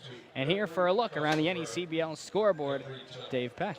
Already one final score in the books as the Schooners and Waves started their game around 4:04 this afternoon. Mystic able to hold on with a 4-2 win over Ocean State. In the bottom of the 7th, down at Paul Walsh Field in New Bedford, the Danbury Westerners right now on top of that one by a score of 4-2. Winnipesaukee and North Adams Steeplecats at a stalemate, 0-0 right now. Top of the 2nd, Danbury Westerners and New Bedford are still at a 0-0 score. Then Keene State Swamp Bats down 1-0 versus the Sanford Mainers. They're in the top of the 4th. Bottom of the 4th inning, Vermont up 1-0 on the Pilgrims. And here in the top of the 3rd at Cardines Field, the Gulls up 6-2 against the first place Valley Blue Sox. Thanks so much, Dave. And it's been a very offensive game here early on, that is for sure. And we'll see what the Newport Gulls can do here with hitters 5, 6, and 7. J.J. Blade, Bruce Steele, Ty Duvall, all will go to work here against Sipowicz, the right-hander from Canisius, on the mound entering his third frame of work. He winds and fires to Blade. Looks at the first pitch he sees. It's a curveball that's on the inside corner for strike one. Blade here tonight, 1 for 1 with a double and a run scored. Stands tall from the left side. The black arm sleeve on the left arm. He swings an all-tan bat. Sipowicz winds from the first base side of the rubber. Next pitch, bounced straight back. And 0-2 on J.J. Blade, who bats the number 5 spot here for Newport. And Darren, you and I talked about how pivotal of an inning this is because the Gulls came up with 3 in each of the first 2 innings. Let's see if Sipowicz can hold them down. 0-2 curveball misses just below the knees of Blade. Pushes the count to 1-2. 6-2 Newport, base is empty, bottom 3. Blade faces the 1-2 count. This one sharply grounded up the middle. Diving backhand stop by Morris. Throw to first, not in time. Ball gets away from Haddon. What a play there from Morris. Has to be an infield single for Blade. And he is now 2 for 2. Yeah, Morris has excellent range at second base, as we just saw, but the grass a little slick as he tried to stop. His plant foot slipped out from under him, and the throw got by Chaz Haddon. But fortunately for the Blue Sox, Hunter Fain, the catcher, backed up the plate to prevent Blade from advancing. What a play there by Morris. Unbelievable stop. Here's Bruce Steele, the second, the shortstop here tonight, has a double. That was back in the first. Bats from the right side. First pitch to Steele. Curveball misses inside for ball 1. Newport already with 7 hits thus far.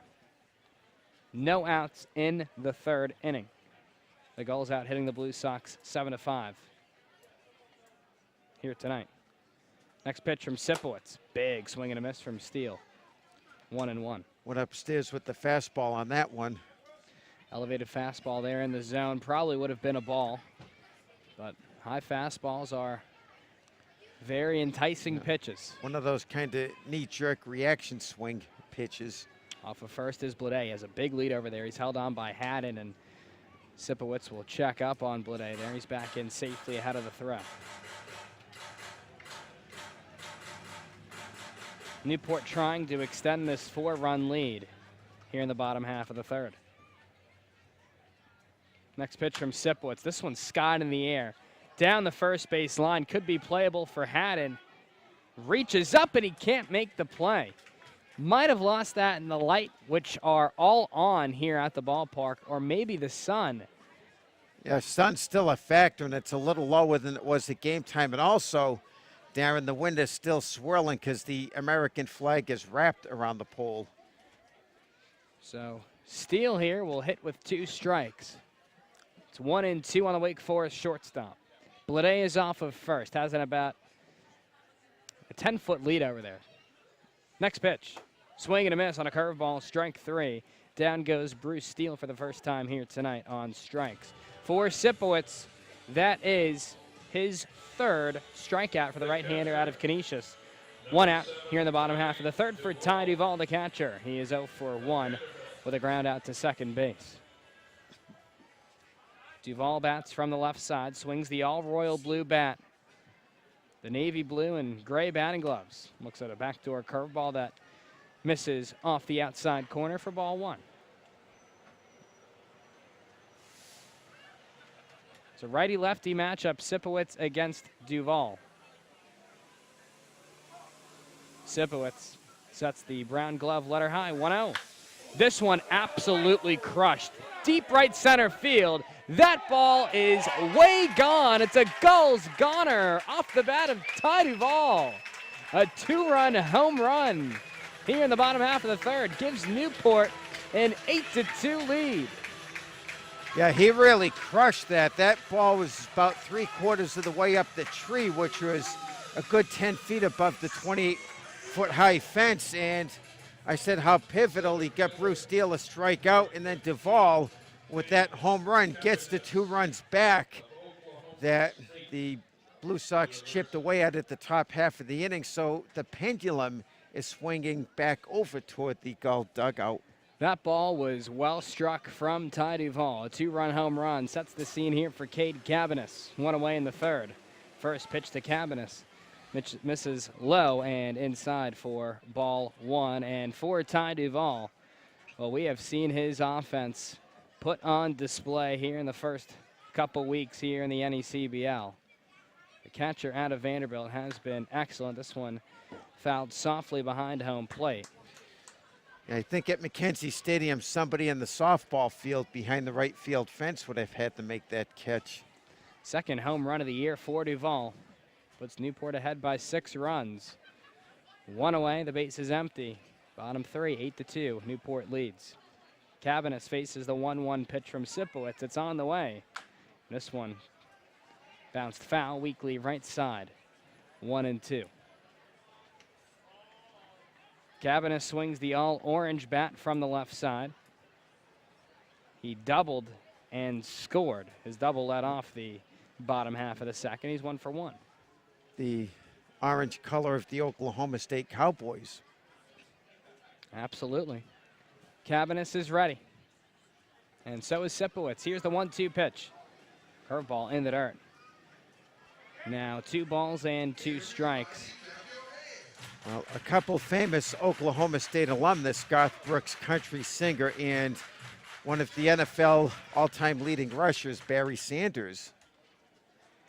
Of the 8 Newport hits, 6 of them have been for extra bases here tonight. 2-2 lifted in the air down the left field line. It slices foul and will get out of play.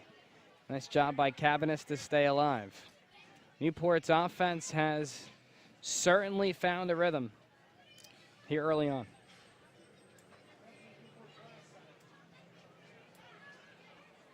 Cabanis digs back into the left side. Break-even pitch. Line drive. Base hit center field. Cade Cabanis is 2 for 2. 9th hit of the night for Newport. Well struck baseball from Cabanis. Yeah, if the Gulls keep this up, they'll be asked to audition for the next filming of the movie Hit Parade. They've been just incredible so far today. Here's Carter Aldretti, second baseman out of Arizona State. He is 0 for 1 with a flyout, and Hunter Fain and Sipowicz will talk there on the mound. Have a quick chat.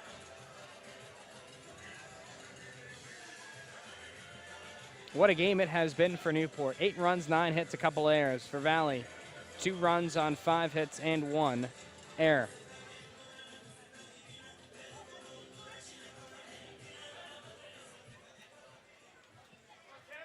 Aldretti will step in from the right side.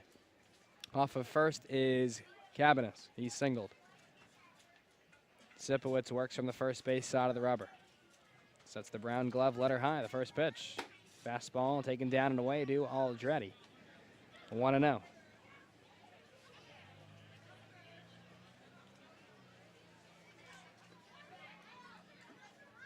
Digs back into the right side.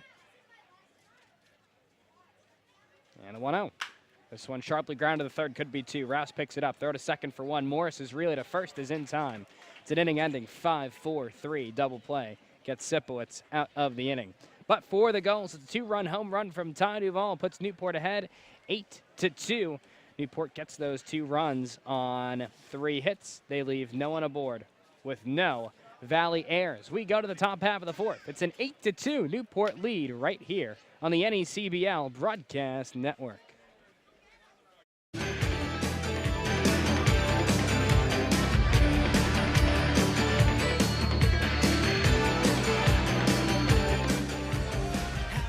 And welcome back to Cardines Field here in Newport, Rhode Island. The Gulls are out in front of the Valley Blue Sox by a score of 8-2 as we go to the top half of inning number 4. It's my pleasure to turn over the play-by-play duties to the voice of the Valley Blue Sox, Mike Lord. Thank you very much, Darren, and thank you to Billy Joel for bringing us into this inning with his 1980s hit, We Didn't Start the Fire. And speaking of fire, the Blue Sox offense is going to have to catch some fire. They trail 8-2 as we go to the top of the 4th inning.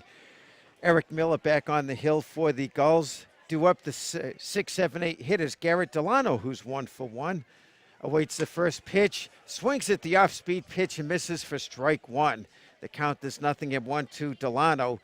8 runs, 9 hits, no errors for the Gulls. 2 runs, 5 hits, and no errors for the Blue Sox as we're underway here in the top of the 4th inning on a beautiful evening for baseball. Next pitch misses outside. The count is even at 1-1. Or should I say historic Cardines Field, one of the oldest ballparks in America. As the lights are on here, clear blue sky.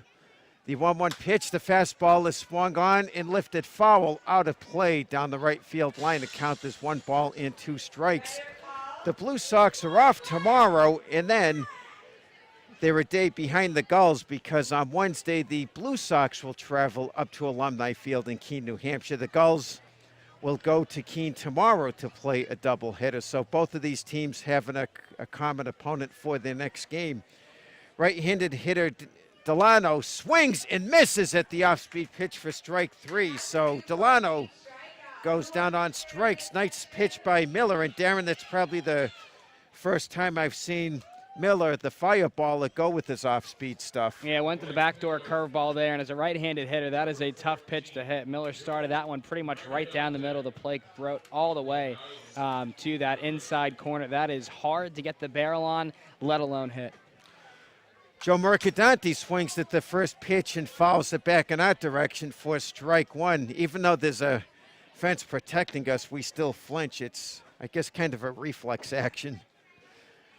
The 0-1 pitch, off-speed curveball, as you just alluded to, Darren, is swung on a miss and strike 2. And I think another reason I flinch more than any other broadcaster, I found out that my dental plan doesn't cover for teeth broken by foul balls as the 0-2 pitch is swung on and missed for strike 3.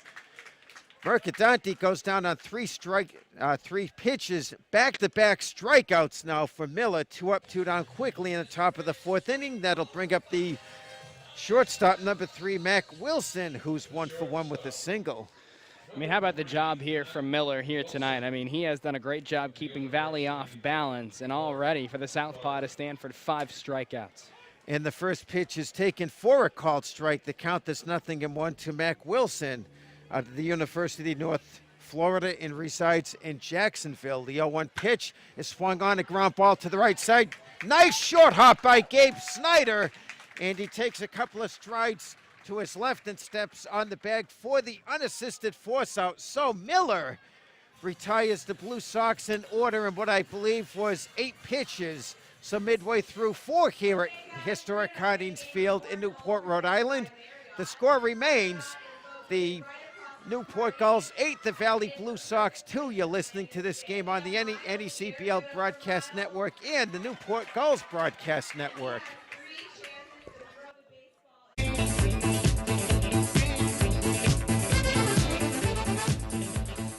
And welcome back to historic Cardines Field in Newport, Rhode Island. I'm Mike Lord alongside Darren Zaslaws, America's best baseball commentator, and Dave Peck, America's most charismatic sideline reporter. As the Gulls come to bat in the bottom of the 4th inning, leading 8-2, they will send up the top of the order against Andy Sipowicz. Well, this Newport offense, Mike, has really been great. 9-5 out hitting Valley, and Meisner has been an excellent catalyst here at the top of the lineup. He's 1 for 2 with a double and a run scored. He has been great as well here tonight. I'll tell you, the Gulls have lit up the scoreboard faster than Macy's lights up their Christmas tree. They have got the breakout game that they've really needed. A new pitcher for the Valley Blue Sox, Holyoke's own Andy Morales, in relief of Andy Sipowicz. And looking at Andy Morales' numbers, he's a Mountaineer at West Virginia, and for Andy, this is going to be his 2nd appearance, both in relief. He has no decision. 9 is his ERA. He's pitched 1 inning, given up 2 hits, 1 run, which was earned. Walked nobody, struck out 6, and the first pitch to Cameron Meisner tails up and away for ball 1.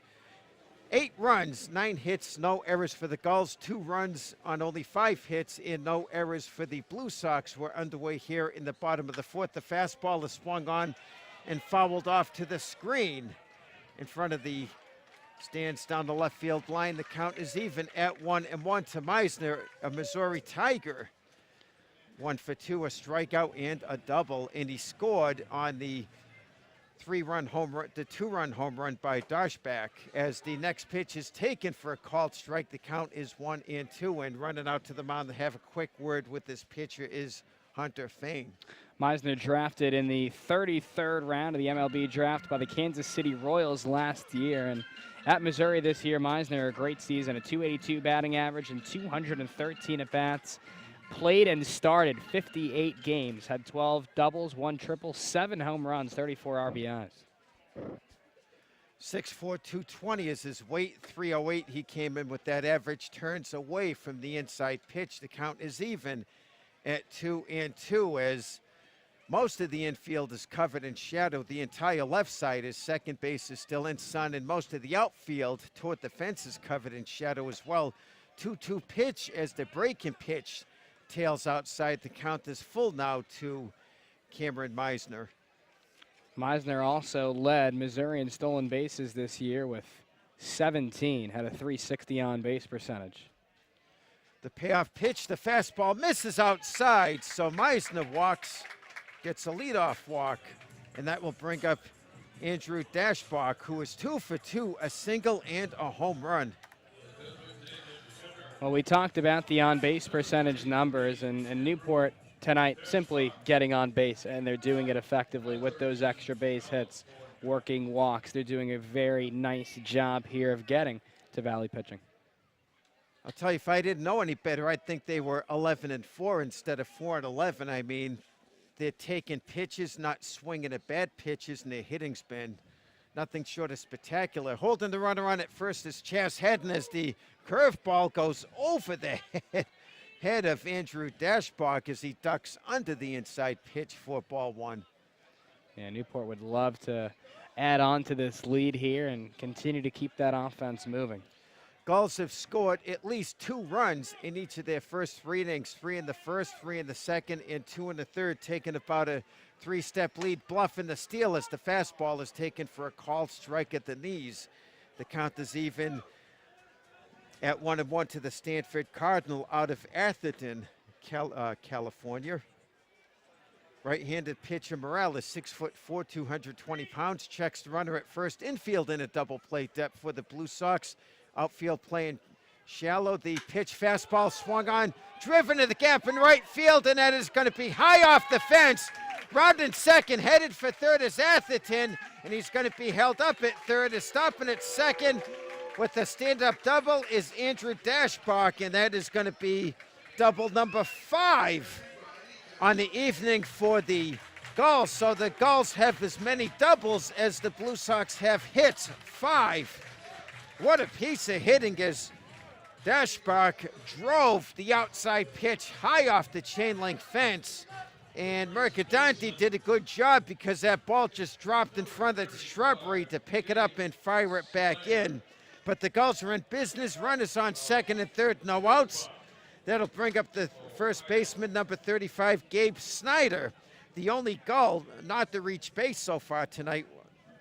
Aldretti didn't reach base either, so 7 of the 9 Gulls in the lineup have reached base. The first pitch is swung on, ground ball up the middle. It takes a high hop past Wilson. 1 run will score, and being held at third base is going to be Cameron Meisner. Wilson was running to his left. Darren, it looked like he had it, but at the last second, it must have hit a divot or a rock. It took a high hop over his glove.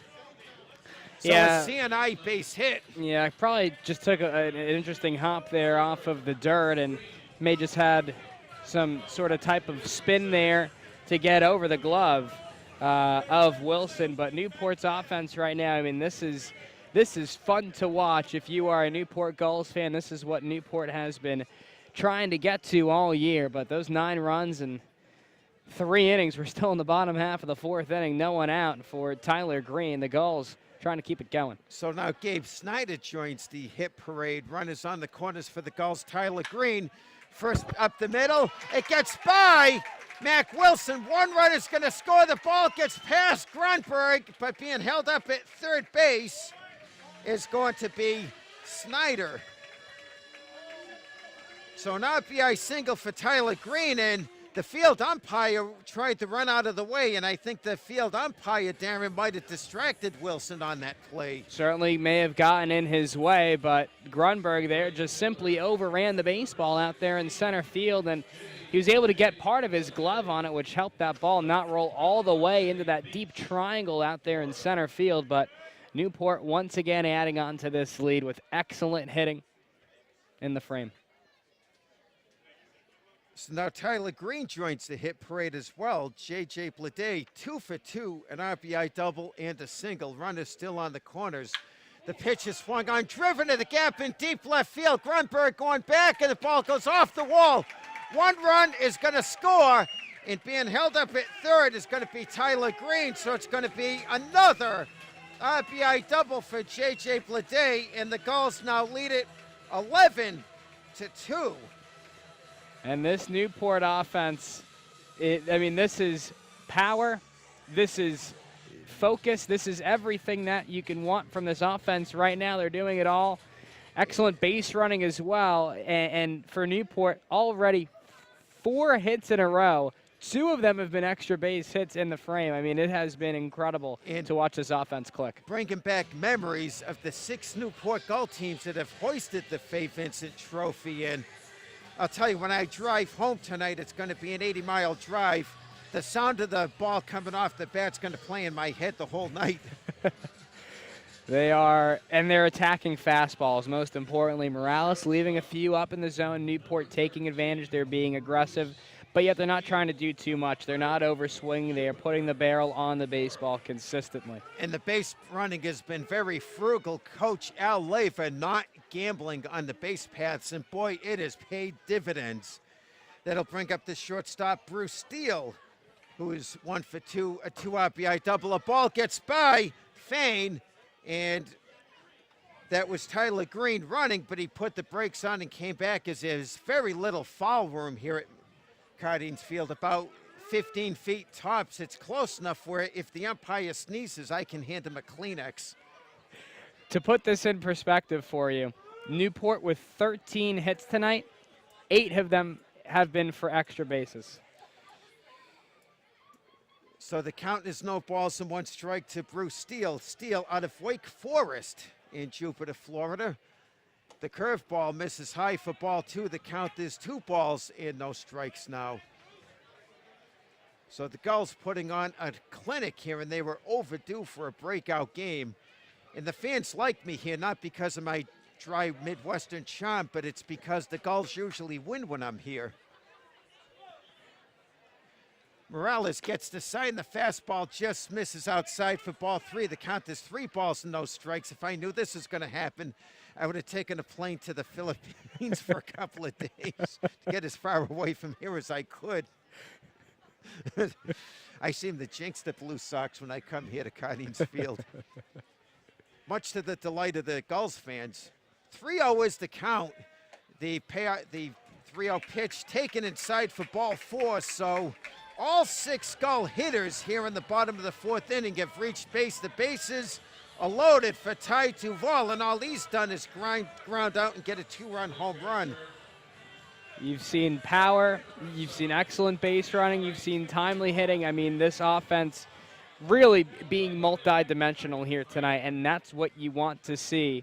And Duval here trying to keep it going for the Gulls. Left-handed hitter Duval out of Vanderbilt in Lebanon, Ohio. 5'10", 195 pounds, comes in with a 267 average. Bases full of Gulls, and the curveball misses outside. Nice stop by Hunter Fain. As the pitch got away from Morales, the count is 1 ball and no strikes. So Steele on first, Blade on second, Tyler Green on third. As most of the field now is covered in shadow, except for right field, as the sun is shining from third base toward the right field fence here. The 1-0 pitch to slider is taken for a called strike on the outside corner. The count is even at 1-1. J.J. Blade, Andrew Dashbach, both 3 for 3. Cade Cabanis, 2 for 2 as well.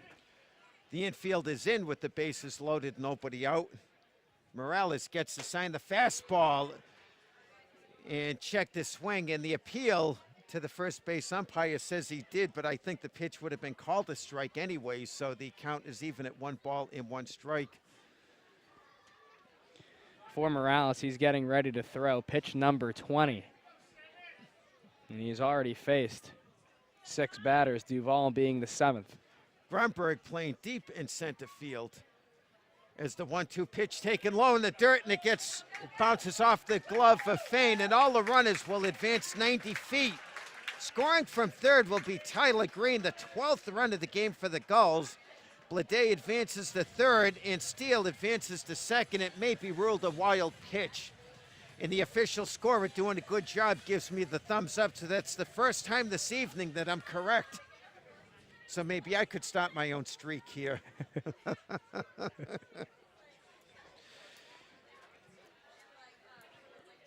Duvall stepping back up to the plate, and what a beautiful facility Vanderbilt has. The 2-2 pitch, fastball swung on and missed for strike 3 as Morales reached in and just fired about a 90-mile-an-hour fastball by Duvall for out number 1. Runners remain on second and third. That'll bring up the center fielder, Cade Cabanis. Double and a single out of Oklahoma State and Tulsa, Oklahoma. Morales doing a great job there, locating that fastball well at the knees. It is a hard, overpowering pitch. He's left it up a few times here in the inning, and Newport has been aggressive on that pitch, and they have executed with those swings. Left-handed hitting Cabinet steps up to the plate against the right-handed pitcher Morales, and Morales fires another fastball and taking a big swing and missing for strike 1 is Cabinet. Looking ahead to the Blue Sox 5th inning, they're going to have the 9-1-2 hitters coming up the bat. As Coolera's moved in here to the ballpark. Cabanis pinwheeling the bat in the batter's box. The fastball is swung on and missed for strike 2. That time Morales went inside with the fastball. So Cabanis down in the count, no balls and 2 strikes. Blue Sox are off tomorrow before traveling to Keene Wednesday. Then they come home to host the Vermont Mountaineers in a doubleheader. The first game starts at 5:30. Then they host Sanford on Friday. Morales gets to sign the 0-2 pitch. Misses inside. It looked like it got him on the ankles. And yes, it did. So Cabanis hit by a pitch, and if you're a pitcher, what a bad time to hit a batter when you're ahead in the count, no balls, 2 strikes. Yeah, I went back to the fastball there and meant to place that one on the inside corner, and we've seen Morales have some struggles locating that fastball here in the inning, and Newport has certainly been taking advantage. Big spot here for Carter Aldretti. Try and continue to increase this Newport lead, which is currently at 10. Do I dare say he's the only Gull not to reach base, fly out the center, and hit into a 5-4-3 double play. Big swing and a miss for strike 1. Bases once again full of Gulls, so the count is 0-1. With the 12 runs, the Cardines Field, I don't know if it's in the Newport budget, they're going to have to buy some new bases because these are going to be worn out by the end of the game. Morales gets the sign from Fain. The 0-1 pitch, the fastball taken for a called strike on the outside corner. The count is 0-2. Very good pitch there from Morales. That's a tough one to drive. Now you're ahead 0-2 once again. What do you go to here? Do you go back to the fastball? You've got a couple pitches to waste. Blue Sox infield playing back, so they're going to concede a run on the ground ball.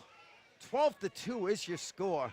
0-2 pitch, and the fastball over the head of Aldretti as he had to duck down, and if he hit him, that would have been the second straight time hitting the batter on an 0-2 pitch. And Darren, no doubt that it's unintentional. Yeah, just simply lost the control on that pitch, and yeah, too much Brill cream on the baseball as it just got away from him. Got to think maybe curveball coming here. The slider taken for a call, 3rd strike on the outside corner, a delayed called strike, but nonetheless, strike 3, so Aldretti continues to be the only Gull not to reach base. 2 outs, base is still loaded, and coming up the bat for the second time this inning, Cameron Meisner, who led off the inning with a walk. And Meisner has been excellent at the top of this lineup, and you see the runs here on the scorebook throughout this goals order. We have seen numerous players contribute to this offensive success thus far. Blue Sox defense playing back. The first pitch to Meisner, the slider misses low and away for ball one. The count is 1-0.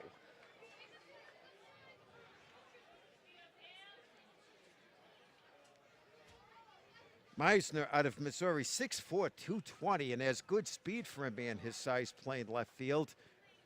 1 for 3, a strikeout, a double, and the walk. Swings at the off-speed pitch and fouls it off the netting near the third base bag. The count is even at 1-1. Very little foul room from the third base bag over toward the netting is about 10 feet maximum. So the smallest amount of foul room in the NECBL and probably all of America. 1-1 is the count. 2 outs here in the bottom of the fourth inning. 12-2 is your score. Next pitch is swung on, slow roller to the right side, fielded by Morris. It's Barble to throw to first. It gets by Haddon. 2 runs are going to score. Scoring from third is going to be Snyder, and scoring from, I'm sorry, that was Blade that scored, and scoring on the errant throw is going to be Bruce Steele. So it's going to be, I believe, a 2-base error. Yes, it is. So it's the second time I've been right tonight. So it's going to be an error on the second baseman. It was a slow roller to Morris and looked like a pretty routine play, but the throw was to the right field side of Chas Haddon. So 2 more runs for the Gulls. They're up 14-2, 2 touchdowns, while the Blue Sox have managed a safety if this were a football game. The first pitch, a fastball, catches the outside corner. The call is 0-1 to Andrew Dashbach. And for Newport, this is actually not a season high in runs. 17 for the Gulls back in last Tuesday's victory at Danbury. A 17-3 win over the Westerners at Rogers Park. Fastball is swung on and drilled foul down the left field line, so the count is 0-2. Dashbach just a triple short of the cycle as well. Something to keep an eye on. Not, of course, Cardines Field, not a triples ballpark unless you put it over the center fielder's head. So it's been a nightmare on America's Cups Ave for the Blue Sox. The next pitch is swung on and popped up a mile in the air and out of play as it's going to go towards the stands and over the stands. So the count, no balls and 2 strikes, 2 outs here. Bottom of the fourth inning, 14-2 is your score. The Newport Gulls lead as they're looking like some of the Newport teams of the past that hoisted the Fay Vincent Cup. Morales gets a sign that he likes from Fane. The 0-2 pitch swung on, base hit to the right side. Rounding second, headed for third, is going to be Meisner, and he's going to make it, stopping at first base with the 2-out single as Dashbach. So it's his fourth hit of the game and his second hit this inning. Runners on the corners, 2 outs, and that'll bring up Gabe Snyder. He is 1 for 3. The third Newport Gull hitter to come up for a second time this inning. As the home plate umpire turns around and signals us, and you know it's missing, Darren, the flower on his lapel. We saw his picture before the game. So maybe the ball girl could get out and give him a flower to pin on his shirt. The first pitch is swung on, a slow roller toward the shortstop. Cutting in front of him is Rouse to throw to first, and it gets by Haddon. Another run is going to score, and moving to second base is going to be Snyder. I believe it's going to be an error, a 2-base error, so that's the second 2-base error in the last 3 batters. It is now 16-2, and it's only the 4th inning, and the Gulls have runners on second and third, so owner Chuck Paver is going to be very happy with what he sees. It's an offense that really is finding a way to get going here, and they're putting the ball in play, and that's exactly what you want to see. That'll bring up Tyler Green, the cleanup hitter. Green is 1 for 2, a walk, a fly out, and an RBI single. 2 outs. Runners on second and third for the Gulls. The pitch misses outside for ball 1, so runners on second and third. That's Dashbach on third and Gabe Snyder on at second.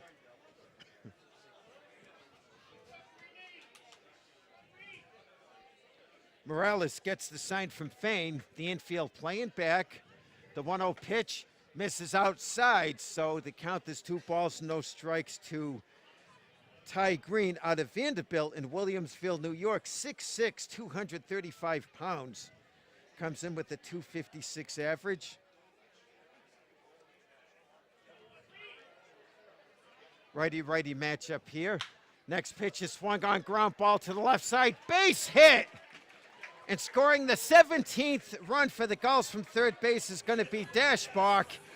And it is now 17-2 as Tyler Green is 2 for 2, not only in the ball game, Darren, but 2 for 2 this inning. And for Newport here, right, you look at how this offense has been getting going. Well, it's gotten going from the get-go, from that first inning where the Gulls put up 3 runs, and then another 3 in the second inning. And that will 2 do more it in the for third. Andy Morales. Back in the 60s, Sonny and Cher had a song called The Beat Goes On. If they were here singing, they'd call it The Beating Goes On. All right, well, we'll take a break right here on the NECBL Broadcast Network. And when we come back on the Newport Gulls Broadcast Network, we will tell you about the new pitcher.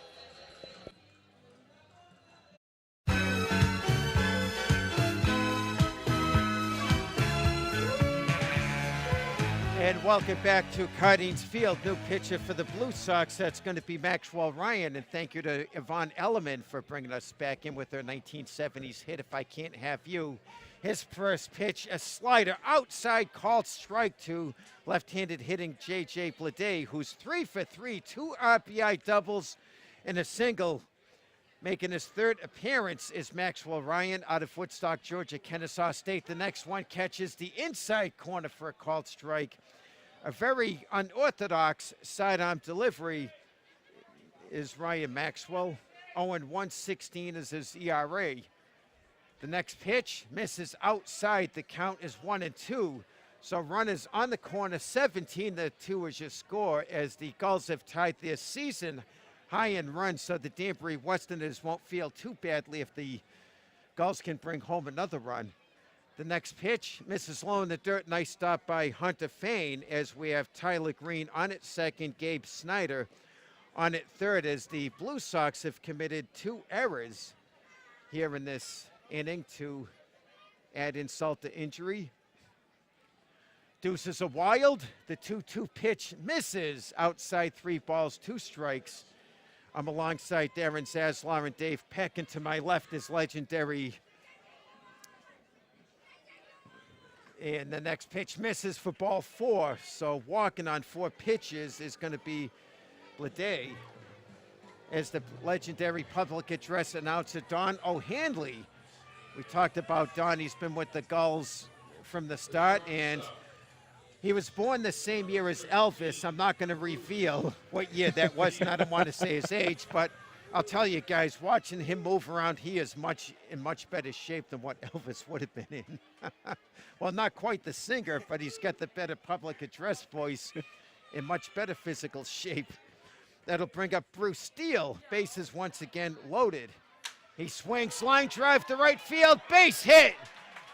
1 run will score, and being held at third base is going to be Ty Green. So an RBI single for Bruce Steele. That's his 3rd RBI of the game. And 6 Gull hitters have come up to bat twice this inning. So if the Gulls can reach base 3 more times, then Cameron Meisner would come up for the 3rd time in an inning, something I've never seen in my illustrious career in the NECBL. Left-handed hitting Ty Duvall stepping up. He takes the first pitch low for ball 1. Duvall, a ground out, a 2-run home run, and he struck out this inning. 1 of 2 strikeouts this inning for the Gulls. Duvall, 5'10", 195 pounds, out of Vanderbilt, as the entire field is in shadow. The sun is set here. Next pitch is Swung on and grounded foul down the first baseline. The count is even at 1-1. Well, so if this score holds on, the Gulls would have snapped the losing streak and take that kind of momentum for a doubleheader for the 140-mile bus drive up to Keene, New Hampshire tomorrow. 10 runs on 6 hits for the Gulls in the inning. As the curveball misses outside the count, there's 2 balls and 1 strike now to Ty Duvall. Cade Cabanis in the on-deck circle for his second time up should Duvall reach base. The set, the 2-1 pitch, misses low. 3 balls and 1 strike is the count now. First base is full of Gulls, so no place to put him. You got to put the ball over the plate here. 18 runs for the Gulls, a season high. The next pitch, taken for a called strike. The count is full now at 3-2. And I believe that's the highest offensive output of any team so far this season. Probably expecting fastball here from Ryan. If you're Duvall at the plate, we'll see. Swung on, ground ball to the right side. Past the dive of Morales for a base hit. Scoring from third base is going to be Blade and being held up at third. Actually, I think there was Tyler Green that scored. Blade stopped at third, so Coach Al Laver is going to stop the runners. Even if they're able to score just out of good sportsmanship, Al Laver is going to hold up the runners as the Gulls go up 19-2 as Al Laver and Coach John Raiola are friends. And on any Gull hit, Al Laver is going to hold the runner up at third. 19-4, Cade Cabanis coming up. And he takes the first pitch for a called strike. The count is 0-1. Nice pitch on the outside corner by Maxwell Ryan. Count is 0-1 for the Oklahoma State Cowboy, batting left-handed. Lefty-lefty matchup here. The infield playing back. Next pitch. Check the swing. Did he go around? The appeal says no. And able to stop just in time was Cade Cabanis. Al Laver, coach of the Newport Gulls, a class guy, a man I go back almost 15 years with. We both started out with the former Middletown Giants.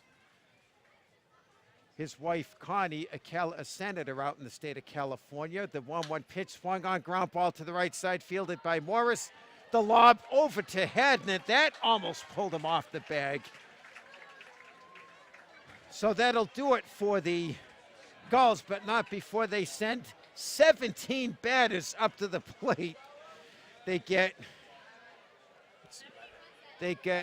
2 runs on, I believe about a half a dozen hits and bases still loaded. At the end of 4 innings, the score, the Newport Gulls 19 and the Valley Blue Sox 2. You're listening to this game on the Newport Gulls Broadcast Network and NECBL Broadcast Network.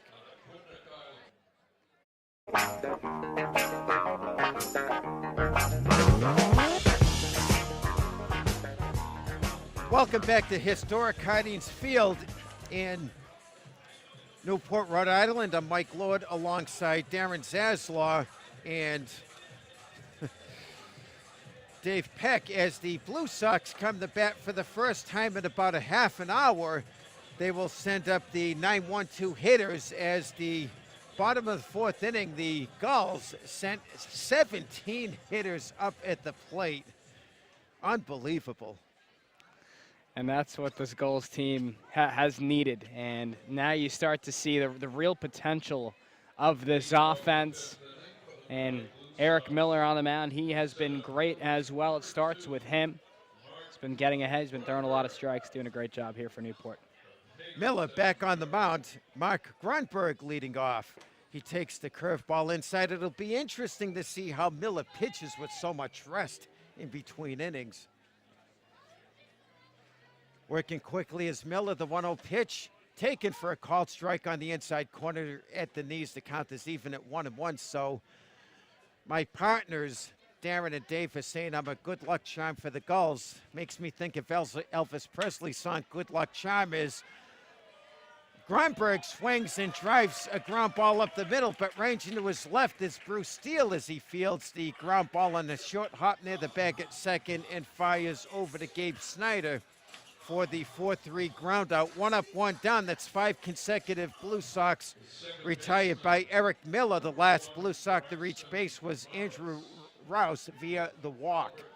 1 up, 1 down, top of the 5th inning. That'll bring up Braxton Morris. Yeah, great play there by Steele, and that ball was hit well off the bat of Grunberg, and Steele with excellent reflexes out there. Great feet, great speed, excellent athleticism, able to make the play for out number 1.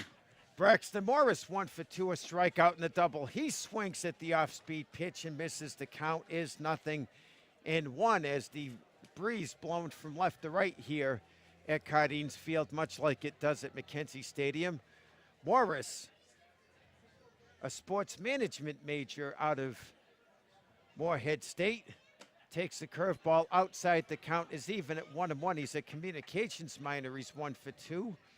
2 runs, 5 hits for the Blue Sox, 19 runs, and a slew of hits as the 1-1 pitch is swung on and lined foul down the right field line over the stands. The count is 1-2 now, and Eric Miller doing a good job staying ahead of the Blue Sox hitter so far. He's pitching the contact, and he's also at the same time pitching around barrels and bats. And with those strikeouts here tonight, you can see that. 1-2 pitch is lined up the middle, but snared by Eric Miller as he reached out with the glove and grabbed the line drive off the bat of Braxton Morris for out number 2. Great play there by Miller, and that is just all reaction time and instincts. And pitchers fielding there on the mound, that's a very underrated skill by pitchers. And how well can you field your position? Well, gold gloves are given on the mound for a reason. It's a great play there by Eric Miller. That'll bring up Nate Soria as he takes the pitch inside for ball 1, kind of spinning his way out of what's a chin music pitch. And Darren, I've always said chin music leaves a very sour note for the hitter.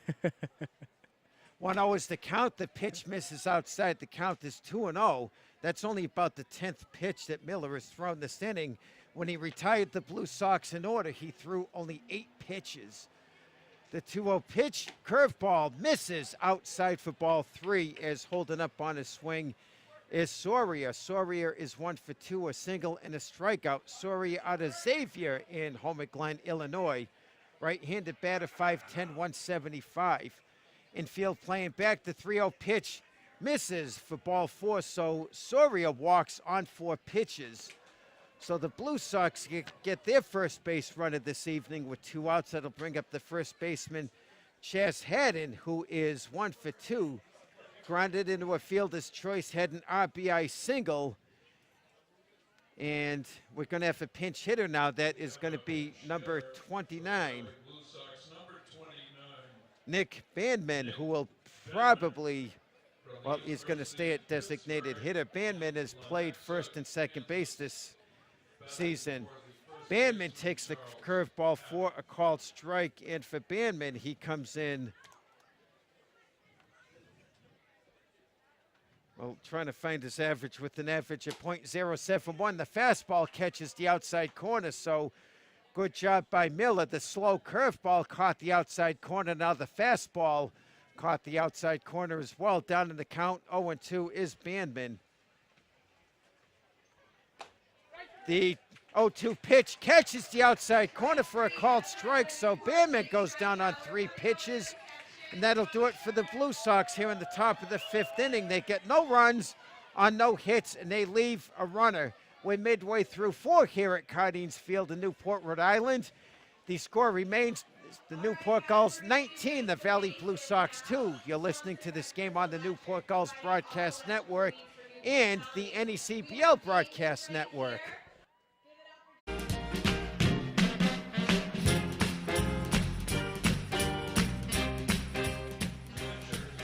Welcome back to Cardines Field in Newport, Rhode Island. I'm Mike Lord alongside All-American Darren Zaslaw and charismatic Dave Peck as Martha Reeves sings about a heat wave that is no longer, but I'll tell you one thing that is still hot, the Gulls bats. 19 runs. double digits in runs and hits. And the Temptations is singing over the public address speakers, My Girls, so we got plenty of classic here. Both 1964 hits. So 1964, a good year. It was the year the Beatles came to America. Speaking of hits, Newport out-hitting Valley 18-5. What a game for this Newport offense. Indeed, and they're outscoring them 19-2. 9-1-2 hitters due up to face Maxwell Ryan, who's the third Blue Sox pitcher. Carter Aldretti, the only Gull not to reach base, takes the pitch outside for ball one. 19 runs, 18 hits, no errors for the Gulls. 2 runs, 5 hits, and 2 errors for the Blue Sox. As the lights take an effect here, the slider misses low. The count is 2 balls and no strikes to Aldretti out of Arizona State in Monterey, California. The Arizona State Sun Devil looking for his first hit in the Gull uniform. Pitch is taken to the knees for a called strike. The count is 2-1. The Blue Sox are going to get a much-needed day off to forget this slaughter tomorrow before traveling to Keene. The 2-1 pitch is swung on, ground ball to the right side, past the dive of Chas Haddon. So Aldretti joins the hit parade. He gets the 19th Newport hit, and he gets his first hit for the season. So everybody in the Gulls lineup has reached base. And that we go back to the top of the order. Cameron Meisner stepping up to the plate.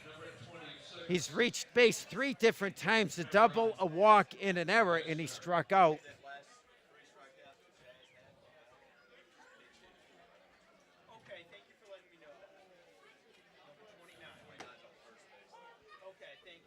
So on first base is Nick Bandman as he has replaced Chas Haddon.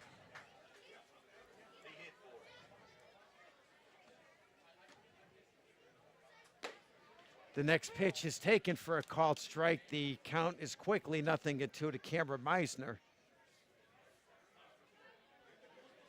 So Haddon's night is over. And taking the lead off of first base is Aldretti as the curveball misses inside. The count is 1 ball and 2 strikes.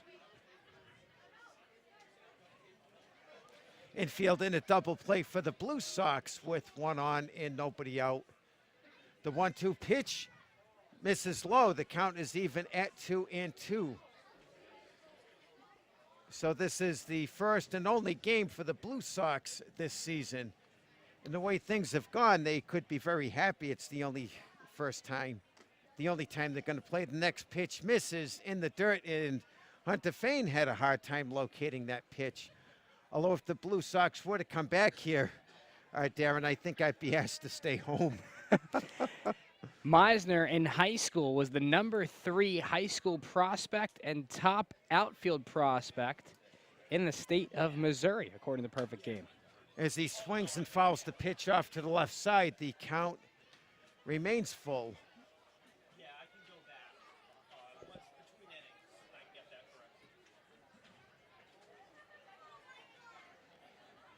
Meisner back waiting the payoff pitch, and it just misses for ball 4. So Meisner once again reaches base. That's the 4th time he's reached base. And Darren, I think I sound like a one-out recording of a favorite song when I say Meisner reaches base. Well, you know what? That's been great to see out of the top spot in this lineup. And really the leadoff spot for the Gulls this year has been great. Drew Archiolo, a lot of speed out there in center field. He's also been at the top of the order when he has started games from Fairfield. So the leadoff spot has been a very consistent area of success for this team. That's Dashbach. He takes the first pitch for a called strike. 4 for 4, 2 singles, a double, and a 3-run home run. He's a triple away from the cycle. Runners on first and second, nobody out. Ryan checks the runners. The pitch is taken for a called strike down the pipe. The count is quickly no balls and 2 strikes to Dashbach. The Stanford Cardinal out of Atherton, California, came in with a .323 average. The set, the 0-2 pitch is swung on and popped up.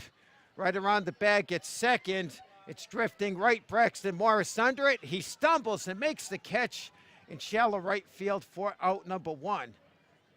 So it's going to go as a pop out to second base. And Aldretti remains at second. Meisner remains at first. 1 out. That'll bring up the first baseman, Gabe Snyder. Yeah, it looks like we're going to have a pinch hitter here for Snyder as well. They're going to go to Jake Broat out of Santa Clara. Once again, Jake Broat pinch hitting for Gabe Snyder.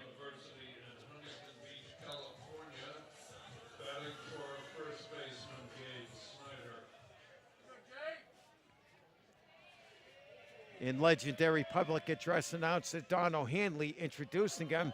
Big swing and the miss at the off-speed pitch. So Broat certainly didn't get cheated on his first swing.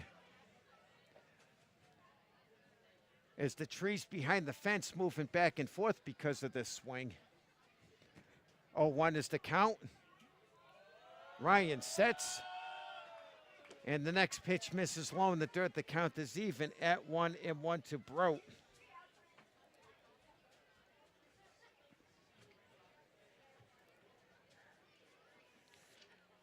(19-2) is your score as we got 1 out here, bottom of the 5th inning. Curveball gets by the catcher, but the runners do not advance. So the count's 2-1. Broat entering the game, hitting .222, 4 for 18 with a run scored and a home run. He also has 3 RBIs. Once again, is out of Santa Clara. The light starting to take effect here as we're in the twilight. It's 8:35 here on the East Coast. The next pitch misses low for ball 3. The count is 3-1 now to Broat. Tyler Green in the on-deck circle for the Newport Gulls. Big right-handed hitter, Broat. And here comes the 3-1 pitch, swung on in line to left field for a base hit. And being held up at third base is going to be Aldretti. So once again, the bases are full of Gulls. Coach Al Laver showing a great amount of class, and he is a class gentleman holding the runners up, being up 19-2. Well, I'll tell you what, that .202 batting average, that is a thing of the past with that number entering tonight's contest with Newport's team batting average at the lowest in the league. The pitch is swung on and slapped foul at the plate. It rolls to the backstop. The count is 0-1. I'll tell you, as a team, the Gulls have got to be batting over .302 this game. What a show.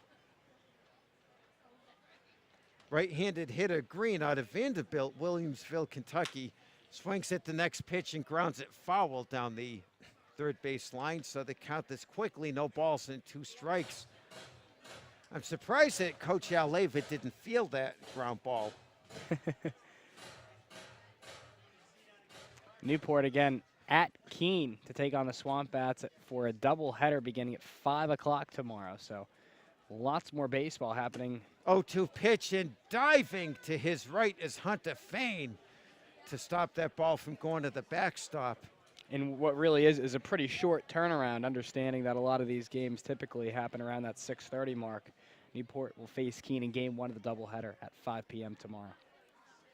1-2 pitch, checking his swing. Did he go around? Yes, says the umpire. So going down on strikes is going to be Ty Green. Another pinch hitter here for the Newport Gulls. Liam O'Regan out of Elon will pinch hit for J.J. Blade. Once again, Liam O'Regan pinch hitting for J.J. Blade.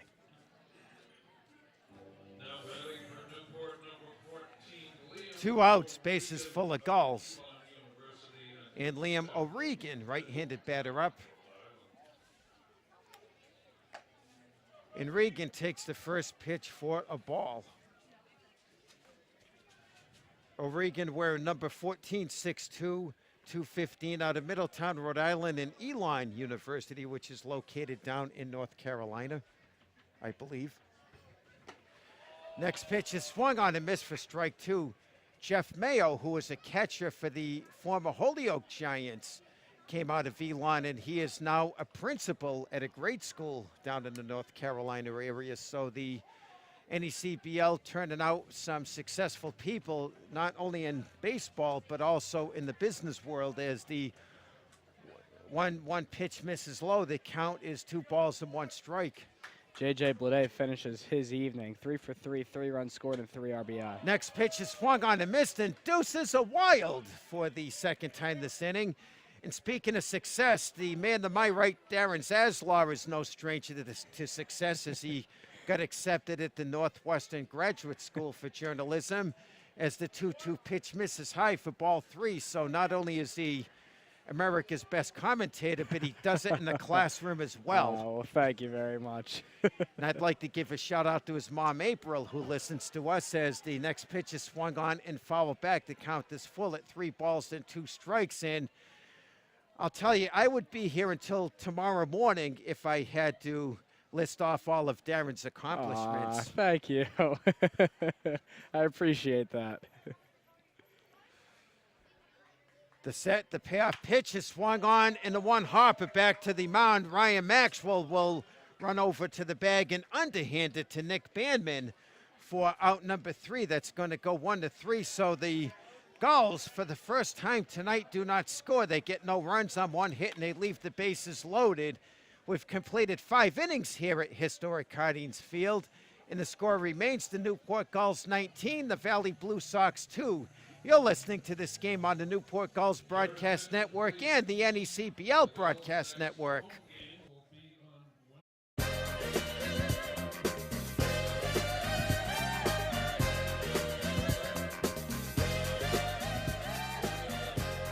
Welcome back to Cardines Field in Newport, Rhode Island. Casey and the Sunshine Band singing "That's the Way They Like It." Well, if you're a Newport Gulls fan, that's the case. Me, on the other hand, I'm going to have to get treated for depression after this game, as the Newport Gulls lead the Valley Blue Sox 19-2. How bad has it been for me? The Newport Gulls mascot gave me the thumbs down when he should have been giving me a bear hug for all the luck I've been giving the Newport Gulls. I'll tell you, Darren, I'm not feeling the love tonight. New catcher here into the ball game for the Gulls, Liam O'Regan out of Columbia. Now on the mound also for Newport, the right-hander Jonathan Heasley, making his first appearance with Newport this summer. Heasley 6'3", 215 pounds, out of Oklahoma State. And this year for Oklahoma State, made 20 appearances and 5 starts through 36.2 innings pitched, had a 3.68 ERA with 30 strikeouts, 17 walks, had 3 saves. He tied the team lead in saves and had the 3rd most appearances and through the 5th most innings here at Oklahoma State. And Andrew Rouse up, the 4-5-6 hitters due up in the top of the 6th inning for the Blue Sox as they trail 19-2. The fastball misses low. The count is 2 balls and no strikes to Andrew Rouse, who leads in a few categories. He leads in hits. He's tied in total bases with Nico Hulsizer, and he leads in average at 375. The 2-0 pitch, a broken back grounder. It's knocked down by Heasley, picks it up and throws to Snyder over at first base. So the broken back grounder is going to go 1-3. Nice poise by Heasley, Darren. He very easily could have got rattled. He knocked the ball down and he kept it in front of him and calmly made the nice throw over to Snyder at first. And there you see the hard fastball there from Heasley. That one right on the inside corner. And that is a tough pitch to hit when it's coming in with that much velocity. Nice job by Heasley to gather and throw out Rouse. And the first pitch just swung on a high chopper over the head of Heasley, but Carter Aldretti, the second baseman, fields the high hopper and he fires over to Gabe Snyder. That's going to go 4-3. So 1 pitch to Hunter Fain, 1 swing and 2 outs here. So that's only 3 pitches thrown by Jonathan Heasley, and that will bring up the left fielder Garrett Delano. He is 1 for 2, a single and a strikeout. There you're able to see on your screen in front of you some people watching there on the deck, taking in the views and the ball game. And many of the fans out here to see us work. There you go. The fastball is swung on and missed. And Darren, we talked about the Kenny Rogers Dottie West song, "When Two Fools Collide." If they were here, they'd be singing "When Two Legends Meet." As the 0-1 pitch, the fastball taken for a called strike as Heasley is up around 90 miles an hour with the fastball. I'll tell you, Kenny Rogers, a legend himself, would be seeking our autographs if he was here. And Dottie West is no slouch herself, a country music legend. The 0-2 pitch, the fastball just misses as Heasley tried to get Delano to chase something outside the strike zone to no appeal. The reason for the tidbits, this is a collegiate level station, so I got to come up with some historic or geographical facts. The 1-2 pitch, did he hold up on the swing? No, he didn't. So Delano goes down on strikes, and Heasley in his first inning of work, 10 pitches as he sets down the Blue Sox in order here in the top of the 6th inning. We're midway through 6, and the nightmare still continues for the Blue Sox. The score, the Newport Gulls 19, the Valley Blue Sox 2. You're listening to this game on the NECBL Broadcast Network, and more importantly, the Newport Gulls Broadcast Network.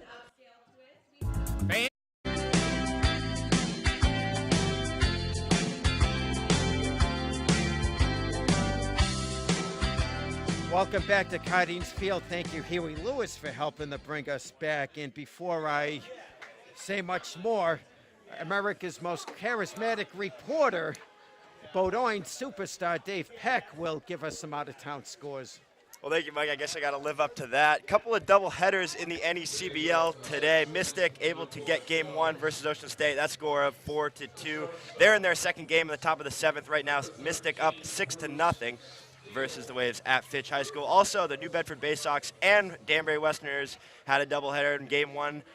Danbury was able to lead that one 4-2. Right now, they are at a 4-0 Danbury advantage in the 6th inning. And Winnipesaukee versus North Adams. Steeplecats up 2-0 on the Muskrats in the top of the 5th. And Bruce Steele, a big swing and a miss at the first pitch. Strike 1 to Steele. The Blue Sox trail 19-6 as we're in the bottom half of the 6th inning. Steele out of Wake Forest in Jupiter, Florida. The 0-1 pitch misses outside. I talk about famous alumnuses. I think Wake Forest's most famous alumnus has got to be the late Arnold Palmer, who sadly passed away earlier this year, the golf legend. The 1-1 pitch is swung on and grounded foul. So the count is 1 ball and 2 strikes. And Arnold Palmer, the pride of Latrobe, Pennsylvania. On many commercials, Xarelto was his most recent commercial, and he advertised for Pennzoil back in the 1980s when they were the biggest selling motor oil. The 1-2 pitch is swung on and popped foul over our heads. So the count remains at 1 ball and 2 strikes. And honorable mention for Wake Forest, Tim Duncan, 15-time NBA All-Star. So some fun facts here. And Dave, you probably never knew some of this stuff, but now you know. I mean, those are the tidbits. Those are the tidbits that could change a broadcast. 1-2 pitch is swung on and lifted foul down the first baseline. Out of play, the count is 1 ball and 2 strikes. So when this game is over, Dave is going to go home and tell his college professors about all this stuff. And they're going to scratch their heads and say, well, we never knew that. The 1-2 pitch to Steele as the man of Steel lines one down the right field line. And I say, man of Steel, a 2 RBI double and an RBI single. He has had a nice offensive game.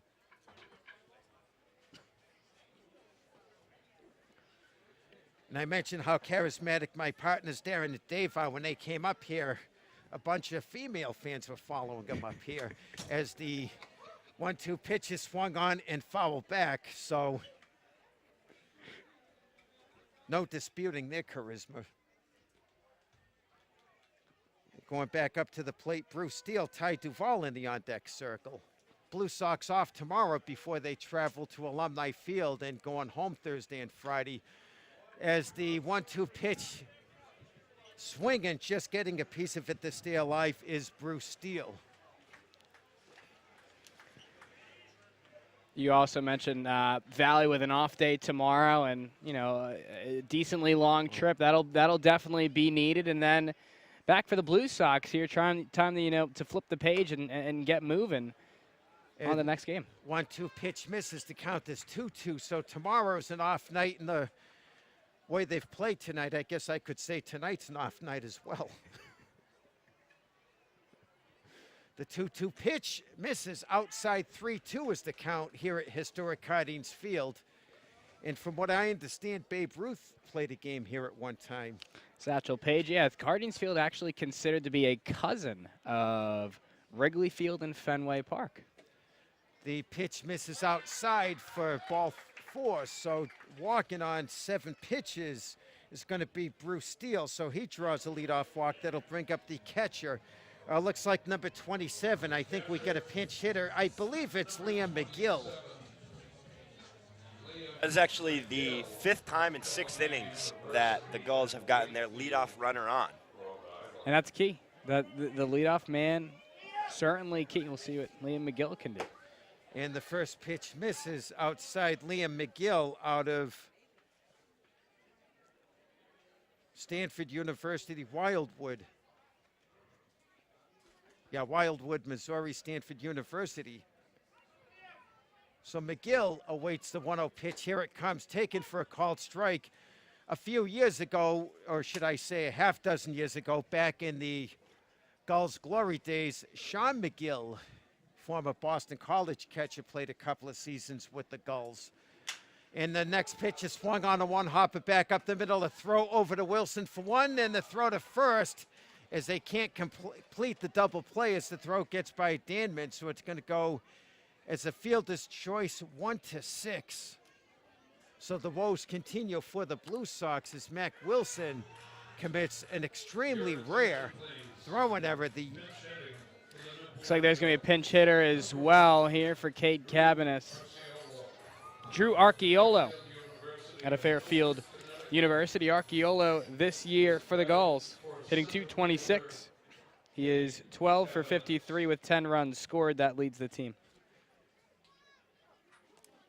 And the first pitch misses outside. And the way Coach Laver is pinch hitting, Darren, you may be called up to hit. My college career is over. That'd be nice, though. That'd be fun. And the pitch is swung on and lined back to the screen. And again, I flinch. Because I am so paranoid, because like I said, if I get hit in the mouth with a foul ball, I'd be eating cream of wheat instead of Captain Crunch for breakfast. And needless to say, I like Captain Crunch a lot better. Although cream of wheat, add a half a cup of sugar and you'd be all set as the 1-1 pitch is swung on and fouled back. The count is 1 ball and 2 strikes. And up in Sanford last year, one of the fans before the game gave me a box of Captain Crunch. Unbelievable. So I guess some listeners do listen for some of my jokes.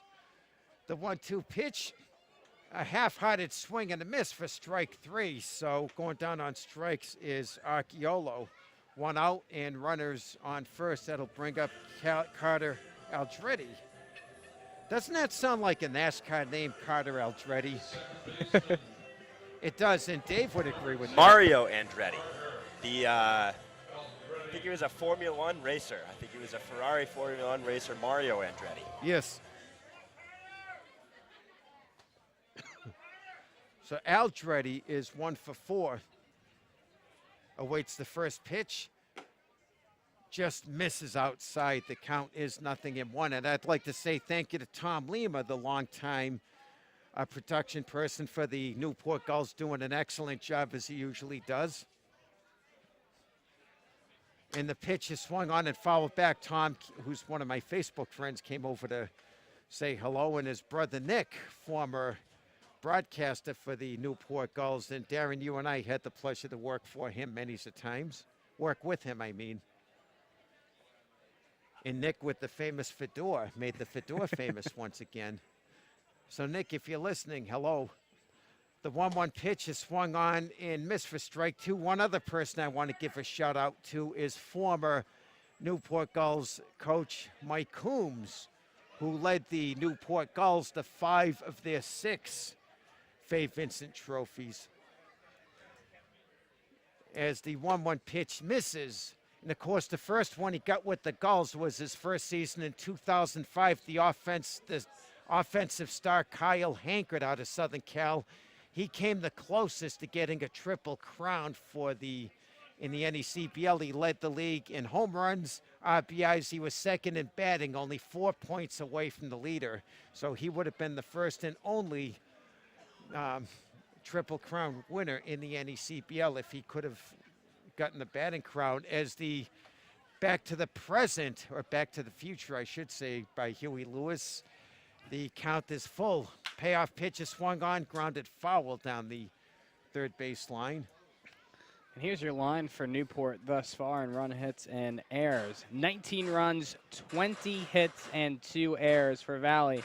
2 runs on 5 hits and 2 errors in this one. Is there some orange sky as we look to the left over America Cup Ave? Beautiful sky here in Newport. Payoff pitch.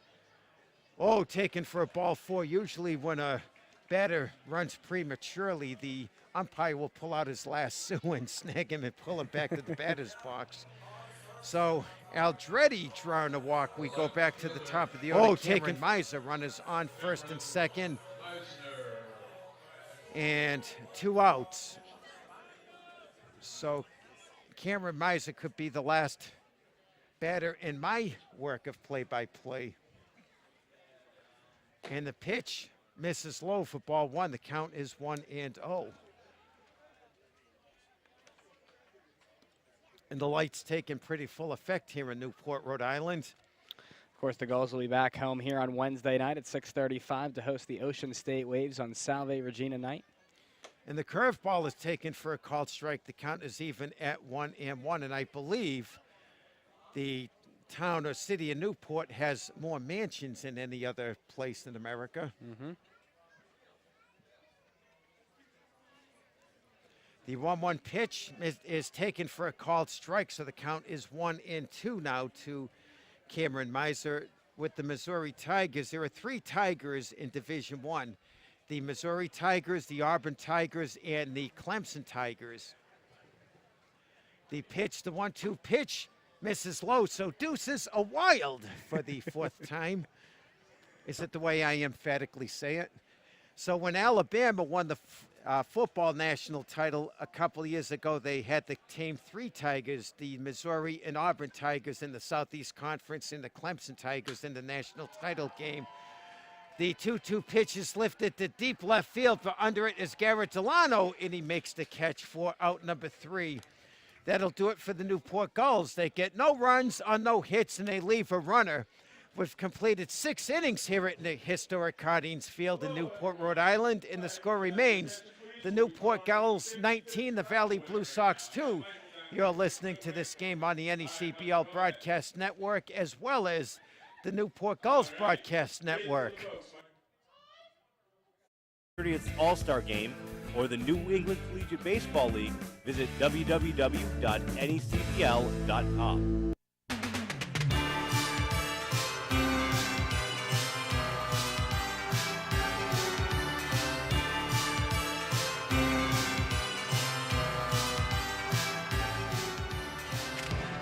Welcome back to Cardines Field in Newport, Rhode Island.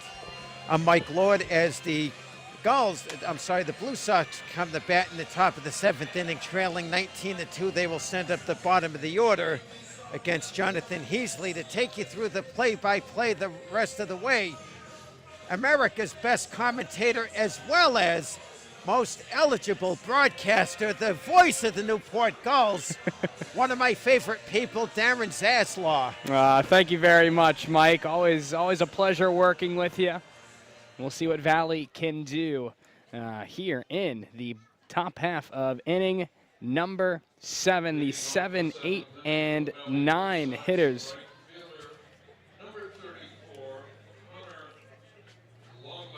And it looks like we're going to have a pinch hitter here for Valley. Connor Longley will step in and bat from the left side against Jonathan Heasley. First pitch, fastball, called strike of the knees on the outside corner. It is 0-1 on Longley. Next pitch. Fouled left side, 0-2. Heasley gets ahead. And you know, Darren, if you're the Gulls, it's important to have a lot of games like this because this year there's a change in the playoff format. Only 3 teams get in instead of 4. It's a big difference. Certainly is. Each game matters that much more. 0-2, taken downstairs. 1 ball and 2 strikes on Connor Longley. And I think it's the right thing to do because it rewards a division winner. If you're a division winner, you don't have to waste your bullpen or pitching staff on a 4th-place team. 1-2 changeup misses below the knees. 2 balls and 2 strikes. Because in my 15 years, I've only broadcasted for 1 regular season division champion, and I'll say more after this next pitch. And the next offering is on the way. This one lifted in the air, left center field. Going out to his right is Archiolo. He dives and makes the play. What a play by Drew Archiolo. Wow. One away. What a play. He had a long run to his right and made a dive. I'll tell you, folks, 2/3 of the earth may be covered by water. Archiolo doing a good job covering that other third.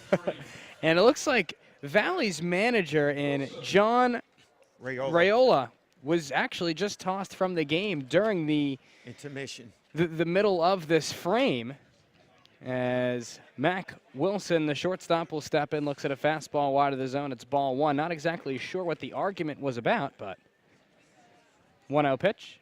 Fastball, strike 1 called inside corner. Well, John Raiola's a resident of Newport, so I would assume it was an argument over who had the best prime rib in town. 1-1 pitch. Strike 2 called at the knees, right on the outside corner. Third baseman and Tyler Green plays about 7 steps to his left. Pulse side there for the North Florida shortstop in Wilson. He looks at strike 3 on the inside corner. Another strikeout here for Jonathan Heasley.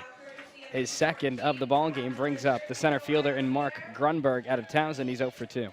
Yeah, the story I was telling, the Blues, they were the Holyoke Giants at the time they played the 4th place Lowell All-Americans. All 3 games went 15 extra innings.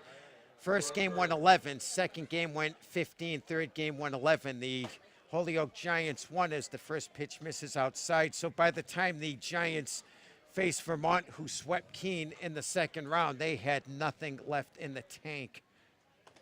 1-0 from Heasley. This one off of McGill there behind home plate. 2 balls and no strikes. The Blue Sox pitching staff that year was totally depleted by the time they got to the second round. So with this new format, it favors the division winner. 2-0 fastball misses up and away. 3 balls and no strikes. Heasley falls behind the number 9 hitter in Grunberg. Center fielder out of Townsend flew out and grounded out here tonight. Next pitch, fastball, strike 1 called there with a hard outside pitch there, 3-1. Because, Darren, in the league's 23 or 24-year history, only twice did a 4 seed beat a 1 seed in the first round of the playoffs.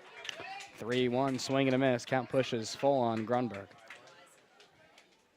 And plus, with the 1-game playoff, that gives all teams incentives to play as hard as they can. Payoff pitch, runs low and away for ball 4, so Mark Grunberg works a 2-out walk here in the top half of the 7th, brings back up the top of the order. And Braxton Morris, he is 1 for 3 with a double and a run scored here tonight. Morris has had a great all-around season for the Blue Sox. He's done it with the leather. He's had great range, and he's come up with key hits. And he leads the Blue Sox in stolen bases with 7. I think he's only been caught twice, so we'll qualify him as a master thief. Morris steps into the right side. The white batting gloves, the black barreled bat, the tan handle. This one's skied in the air, foul right side over the dugouts here. It's 0-1. That ball must have reached the fire station behind this stadium. Heasley still on the mound for Newport. Has not yet given up a hit. Off of first is Grunberg, he walked. First baseman Brodt plays behind him, 0-1. Breaking ball in there at the knees for strike 1, 0-2 on Morris. And I'll tell you, the way the Gulls offense went the first 4 innings, I'm surprised the fire department didn't come over here to extinguish the fire, although then again, it's hometown, home cooking. Heasley is ready, sets the tan glove, let her high, 0-2. This one grounded weakly, foul left side, will do it again. 19-2 Newport. Top half of the 7th, 2 away. A runner on first and Mark Grunberg. So once again, kudos to Tom Leamer and his staff for doing such a great job with the cameras here at Cardines Field. Heasley out of the stretch, 0-2. Curveball runs high and inside, and they're going to say that one got him. Right on that front side shoulder, might have skimmed the jersey. To second base goes Grunberg, and Braxton Morris here is aboard off the hit by pitch with 2 away in the top half of the 7th. Yeah, Mark Grunberg's had a pretty solid season, too. Of the, I believe, 9 hits he has, 7 of those 9 hits have knocked home runs, so that's clutch. Number 29, Nick Banman. So here is Nick Banman. Bats from the right side. First pitch. Fastball runs high and inside. It is 1-0 on Banman. Batting in Nate Soria's spot. Off of first is Morris, off of second is Grunberg. 0-1. Check that, 1-0, misses up and inside. 2 balls and no strikes there. Easily looking to locate that fastball. Once again, Liam McGill behind home plate. Jake Brote in at first. Drew Archiolo in at center field. Also, Liam O'Regan in right field for Newport. Next pitch. Taken down and away, 3-0. Heasley falls behind. So Blue Sox, after the day off tomorrow, have some very important divisional games. The doubleheader Thursday against Vermont. 3-0 fastball runs wide. Bases are loaded here for the Blue Sox. And that's a makeup game for 2 weeks ago on a Friday night. A game that was slated for Mackenzie Stadium was rained out. So the first game on Thursday will begin at 5:30. And for Valley,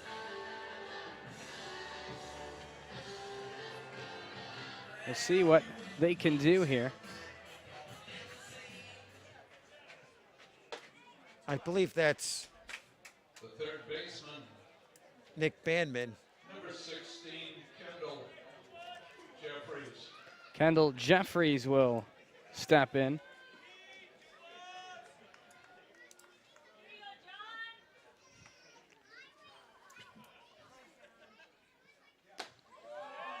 And first pitch swung on and missed there by Jeffries. It is 0-1. Jeffries will bat here from the left side. Next pitch taken up and inside in towards the hands. Batter is number 29, Nick Banman, the first baseman. And Nick Banman here at the plate. Correction made there over the loudspeaker. Banman batting here from the left side. Fastball runs wide. 2 balls and 1 strike here to Banman.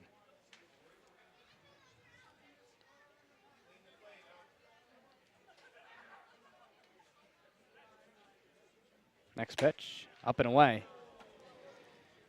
So Heasley falls behind Banman, 3-1. The bases are loaded here in the top half of the 7th. 2 away, 19-2. Newport leads over Valley. 3-1, misses low for ball 4. It's an RBI walk for Banman. It's now 19-3. Newport, as crossing the plate is Mark Grunberg.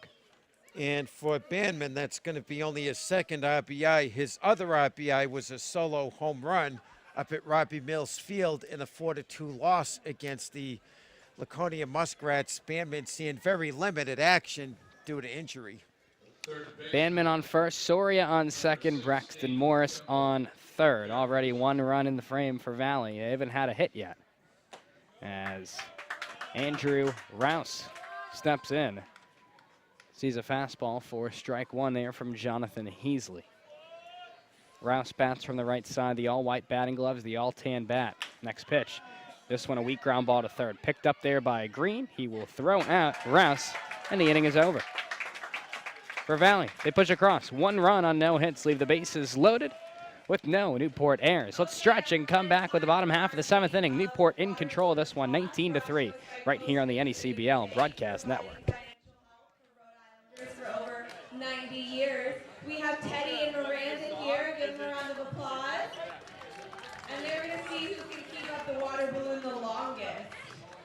Are you guys ready? All right, go for it.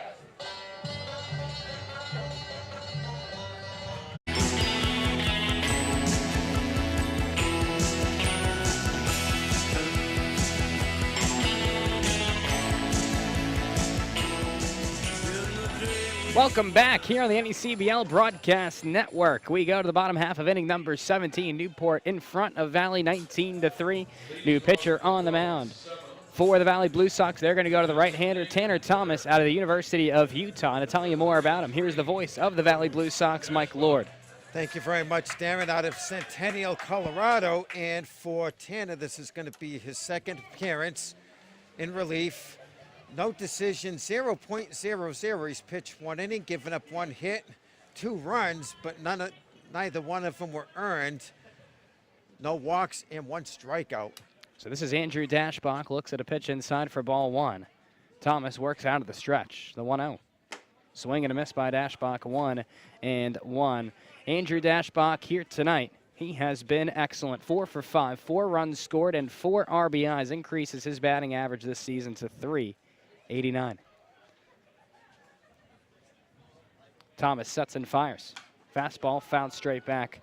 Dashbach falls behind 1-2. Interesting sports tidbit, University of Utah, where he's from, the Huntsman Center where they play their basketball games, was the first time that Larry Bird and Magic Johnson met. It was the 1979 NCAA final. Magic Johnson's Michigan State team defeated Larry Bird's previously undefeated Indiana State team. And of course, the two of them lifted the NBA to another level in terms of popularity and attendance. So the Huntsman Center was where they first met. 1-2, the check swing by Dashbach. They say he went around, so Dashbach, a strikeout victim here for out number 1 in the bottom half of the 7th. Brings up Jake Broat. Broat here tonight is 1 for 1 with a single. So now you know. There you go. I love the fun facts. I'm sure Magic and Larry are happy if they're listening that I mentioned both of them. The pitch to Broad on the way. Big swing and a miss from the Santa Clara first baseman. It is 0-1. And of course, ESPN just doing a great documentary on that rivalry, 30 for 30, a 3-parter. Thomas out of the stretch. The 0-1. This one line down the left field line. It'll land for a base hit and roll into the left field corner. Around first, heading for second is Broad as the ball rolls into the bullpen. It's on an automatic double here for Jake Broad. He's now 2 for 2. Nice piece of hitting there by Broad. Here's Tyler Green. And Green here tonight has also had a nice night. 2 for 4, 3 runs scored, 2 RBIs, a walk. Green now hitting .277 on the season. Out of Vanderbilt, and he's in the cleanup spot. Thomas tried to jam Broad inside, and he went with the pitch and just kept it inside the third base bag. Good piece of hitting. Green stands tall from the right side, the slightly bent knees. Looks at a curveball in the outside corner for strike 1. It is 19-3 Newport, bottom 7, 1 away, a runner on second. Thomas deals. Fastball gets away there from Fain. Staying put at second base is Jake Brout. The count levels at a ball and a strike. And from a geographical standpoint, did you know that from a concentration standpoint, Salt Lake has 6 times the amount of salt that the ocean has? Second saltiest body of water on Earth. So that's another claim that Salt Lake and University of Utah can make. 1-1. This one absolutely drilled down the right field line. To his left goes Longley. He'll play it in the right field corner. Around third, heading for home is Brout. He will score into second base with a 1-out RBI double here in the bottom half of the 7th is Tyler Green. It's now 20-3 Newport.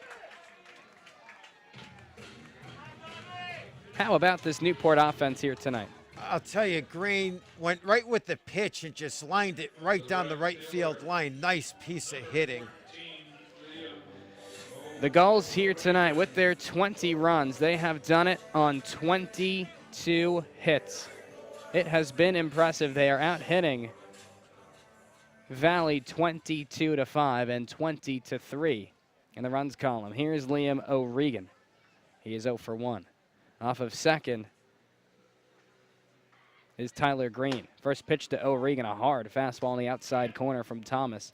It is 0-1 on the Elon right fielder. If you're the Gulls, you got to hope that they haven't expended all of their runs on this one game. Thomas sets the black glove right in front of the belt buckle. The high leg kick, 0-1. This one grounded foul, weakly left side of the home plate circle. 0-2 on O'Regan.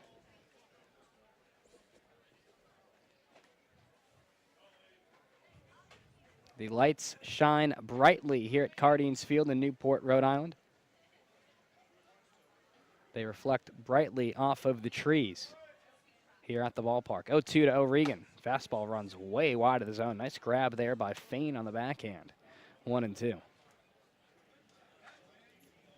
Newport here tonight. 3 runs in the first, 3 runs in the second, 2 runs in the third, 11 in the fourth. 1 already here in the 7th on 2 doubles. 1 from Jake Brote and 1 from Tyler Green. 1-2. Curveball just misses off the outside corner. 2 balls and 2 strikes. American flag waving a little quicker there down the right field line.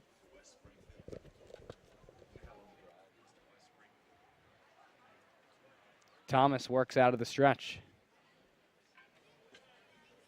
2-2 pitch.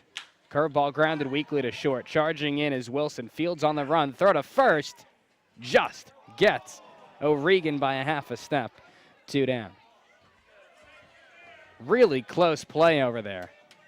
I think the first base umpire is showing the Blue Sox a little mercy. Great play there by Wilson charging in, and that throw just got O'Regan by a half a step. You look at it on your replay here. Let's see if we can get a better angle. Wilson throwing it over there. Really close play. But I'll tell you, throwing across his body the way he did, he still got a good, strong throw over to first base, so kudos to Wilson. Well, here's Michael Webb, pinch hitting for Bruce Steele. Looks at a fastball, let her high in the outside corner for strike 1. Webb, a two-way player on this Newport team, pitches and also plays the field, generally at second base. Webb hitting 129, entering play here tonight. He is 431. Big swing and a miss at this next pitch. It's 0-2.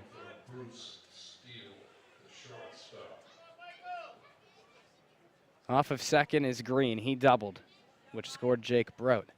20-3, Newport leads over Valley. Bottom 7-2 away, a runner on second base. The 0-2 to Webb. Fastball line foul left side. Get you all of your final lines here in this ball game. For Newport, starter Eric Miller is in line for the win. He threw 5 innings, allowed 1 earned run on 5 hits. He struck out 6 and walked 2. Valley starter Andrew Sipowicz in line for the loss, threw 3 innings, allowed 8 earned runs on 9 hits. Michael Webb goes down looking here on an outside fastball, and that is how the frame will end. For Newport, the Gulls get 1 run on 2 hits, leave 1 aboard with no Valley errors. We go to the top half of inning number 8. The Gulls are out in front of the Blue Sox by a score of 20-3, right here on the NECBL Broadcast Network.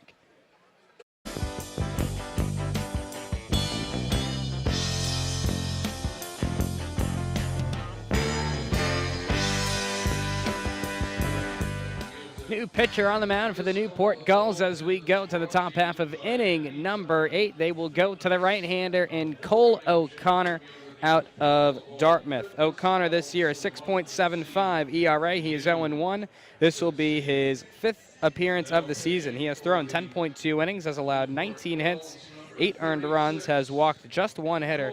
He has 7 strikeouts. Opponents are hitting .380 against him. You can close the book now on Jonathan Heasley. He was excellent out of the Newport bullpen. He threw 2 innings, allowed just 1 earned run, did not give up a hit, walked 4 and struck out 2. He faced 10 batters. So there you go. Cole O'Connor here will toe the rubber for the Newport Gulls. Alex Rodriguez will step in. He looks at a breaking ball there on the outside corner for strike 1. Rodriguez hitting for Hunter Fain, who finishes the night at 0 for 3. 0-1 in there for strike 2. It's a nice pitch from O'Connor.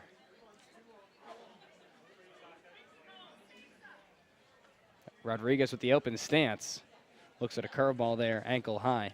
1 ball and 2 strikes. Rodriguez from Trinity College, he's a rising sophomore from South Windsor, Connecticut, grounds this one sharply up the middle into center field for a base hit. So Newport here will have to deal with a runner on first base. It's Valley's 6th hit of the night, this one from Rodriguez. Hard hit ball there, Mike. Very right straight up the middle. So Rodriguez, who joined the Blue Sox recently, making his presence felt. Out of Trinity College, and who could forget a few years ago they almost pulled off an undefeated season in college baseball. Well, here's Garrett Delano. Looks at a fastball down and away for ball 1. Delano here tonight 1 for 3 with a single and 2 strikeouts. 20-3 Newport leads top 8. Runner on first, no outs. Cole O'Connor on the mound. Sets the brown glove, letter high. Next pitch. Taken down and away. Gets away from McGill. Up to second base goes Rodriguez. He is in scoring position for Garrett Delano, the left fielder out of Brown.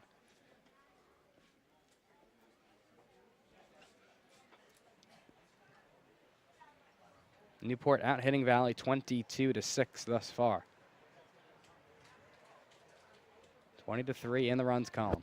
Top 8 here at Cardines Field. Next pitch from O'Connor. Big swing and a miss there from Delano. 2-1 the count. Newport will host Ocean State here tonight on Wednesday after a doubleheader against the Keene Swamp Bats on the road. Tomorrow starting at 5 o'clock p.m. 2-1 from O'Connor. Here it is. This one lifted in the air, shallow right field. Oncoming is O'Regan. Reaches up, puts it away. Rodriguez will not tag the throw. Comes in to Aldretti at shortstop. Couple defensive changes for you here in the ball game. Carter Aldretti moves from second base to shortstop. Now into the ball game at second base is Michael Webb. So left to right around the Newport infield, it looks like this. Tyler Green is at third. Carter Aldretti is at second. Michael Webb, check that. Carter Aldretti is at short. Michael Webb is at second, and Jake Brote is at first.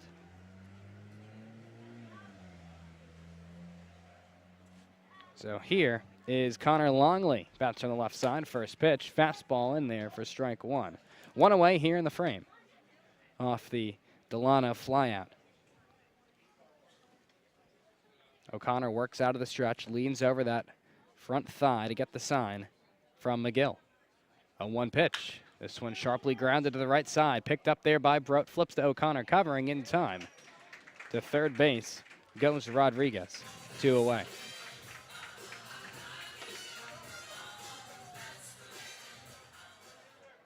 So here's the shortstop, Mac Wilson, out of North Florida.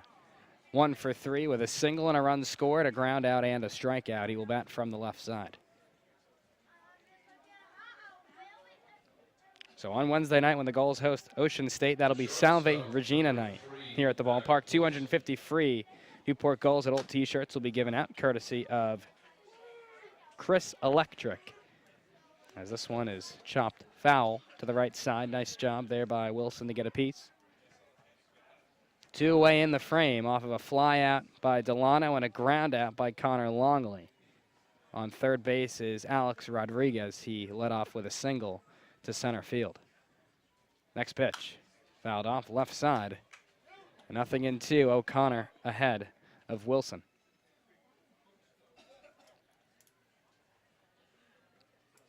Should this score hold, Newport would improve to 5-11. Valley would fall to 10-5. O'Connor shakes off McGill. Now they agree on the signal. And the 0-2 pitch. Once again fouled off left side. Wilson stays alive by just getting a piece. He was a little late on that offering there from O'Connor.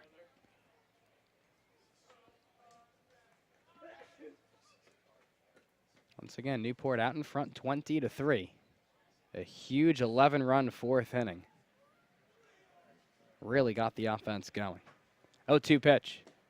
Change up called. Strike 3 on the outside corner. What a pitch there from O'Connor. Gets Mac Wilson looking on strikes.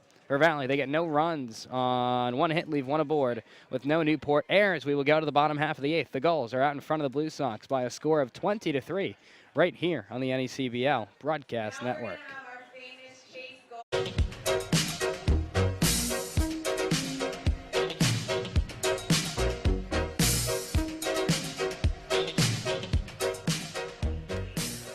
As we go to the bottom half of inning number 8, it is a 20-3 lead for the Newport Gulls. Darren Zaslow with you here, joined alongside Gulls scorekeeper Ben Maxout, the voice of the Valley Blue Sox, Mike Lord, and Gulls field reporter Dave Peck.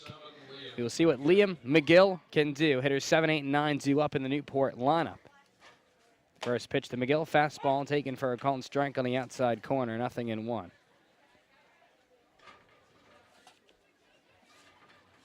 Valley trying to at least try and gain some momentum here in the back half of this game to take into the rest of their games this week, as McGill takes a big swing and a miss at the next pitch fastball.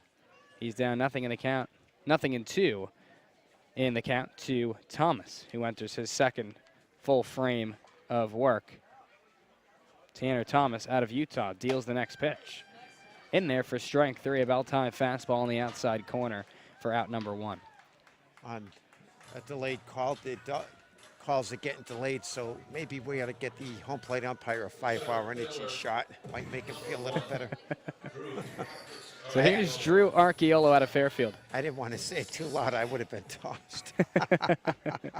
Drew Archiolo will bat from the right side. Out of Fairfield University, first pitch, fastball in there for strike 1. Thomas throwing a hard fastball there on the mound, Mike. Yeah, he's thrown a lot of smoke, and I'll tell you, that's a good sign for the Blue Sox.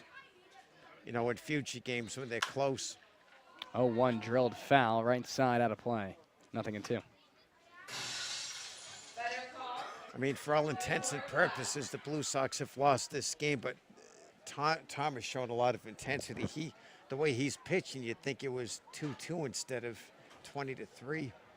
0-2 pitch.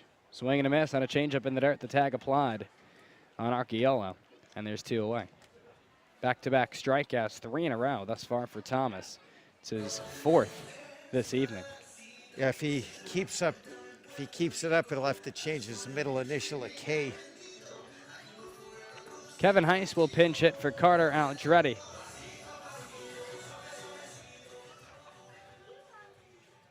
Aldretti finishes tonight 1 for 4 with a single and a walk. Kevin Heiss, the switch hitting shortstop from the University of Rhode Island, steps in, sees a fastball in the dirt for ball 1. Kevin Heiss this season for Newport, a .081 average, 3 for 37 with 5 runs scored. Bats on the left side here against Thomas out of the University of Utah. 1-0, this one lined foul behind home plate, 1-1 on Heiss. We are in the bottom half of inning number 8. 2 outs and the base is empty. 20-3. Newport leads over Valley. Heiss holds the hands about letter high. 1-1. Swing and a miss. Strike 2, a backdoor curveball. 1-2 on Heiss. Here hitting for Carter Aldretti. Thomas gets his sign and works out of the stretch. The black glove set in front of the belt buckle. This one lined. A diving stop by Rouse. Bounces to his feet. Throw to first. In time. What a scoop by Bandman over there on that stretch. What a play. Rouse to Bandman, 5-3. Unbelievable play. And the inning is over. The Gulls go down in order here. 1, 2, 3 in the bottom half of inning number 8. No runs, no hits. No Valley errors, none left aboard. We go to the top half of the 9th. We'll see what the Blue Sox can do, trailing 20-3 here on the NECBL Broadcast Network.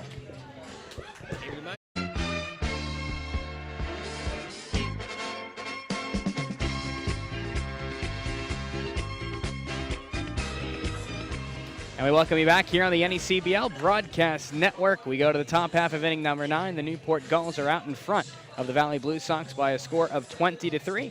And here for a look around the NECBL scoreboard, Newport Gulls field reporter Dave Peck.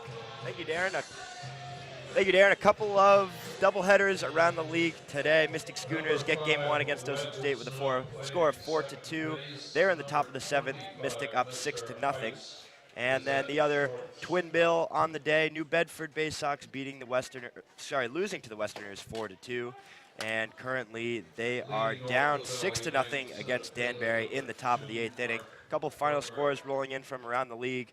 Sanford Mariners beat the Keene State Swamp Bats 5-3, trying to get out of the Northern Division basement. And the Plymouth Pilgrims beat the Vermont Mountaineers 4-3 as well in 10 innings. In the top of the 8th, Winnipesaukee down against North Adams 3-1. And of course here it's 20-3 at historic Cardines Field. Darren, back to you. Thanks so much, Dave. And Mark Grunberg will step in here. Sees a couple strikes and a ball, 1-2, fouled off left side.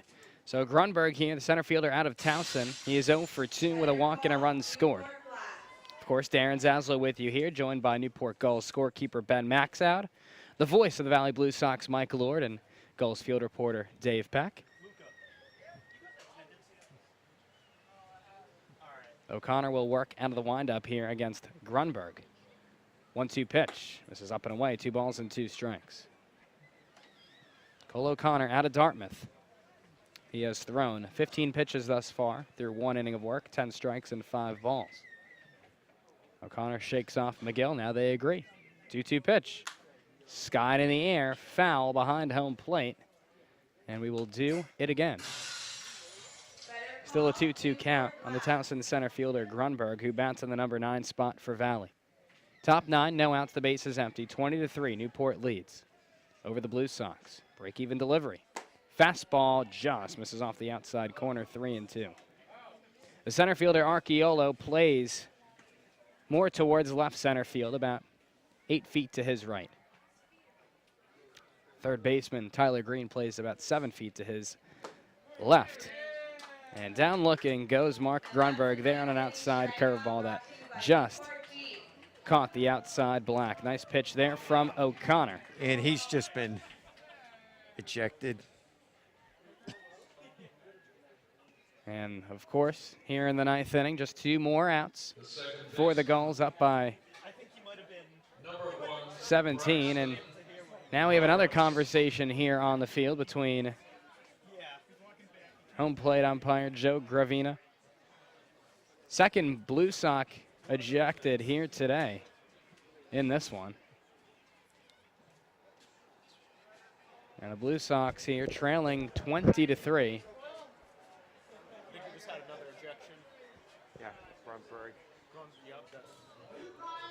Certainly not happy with everything going on here tonight. So it's another ejection here for the Blue Sox. That's now 2 for Valley here in this ball game. Grunberg ejected here in the 9th, and earlier on in the ball game, John Raiola, Valley Blue Sox manager, was ejected as well. So in steps Braxton Morris. This one grounded sharply up the middle into center field. A base hit. Braxton Morris here tonight has been excellent at the top of the order. He is now 2 for 4 with a hit by pitch, on base 3 out of 5 times. Hit number 7 here for Valley. Yeah, Braxton Morris continues his hot bat, his hot hitting, I should say. His fielding's been hot all season, so give credit to Braxton Morris not giving up. He's playing this game as if it were 3-2 instead of 23. Here's Nate Soria, designated hitter out of Xavier. Looks at a fastball down and away for ball 1. Soria here tonight is 1 for 2 with a walk, a strikeout, a walk in the 7th, and a single. On base 3 of 4 times. Next pitch, fastball, called a strike of the knees. 1-1. Newport will take on Keene tomorrow. And a doubleheader beginning at 5 p.m. with the Swamp Bats. 1-1. Swing and a miss at a pitch in the dirt. Nice block there from McGill. 1-2.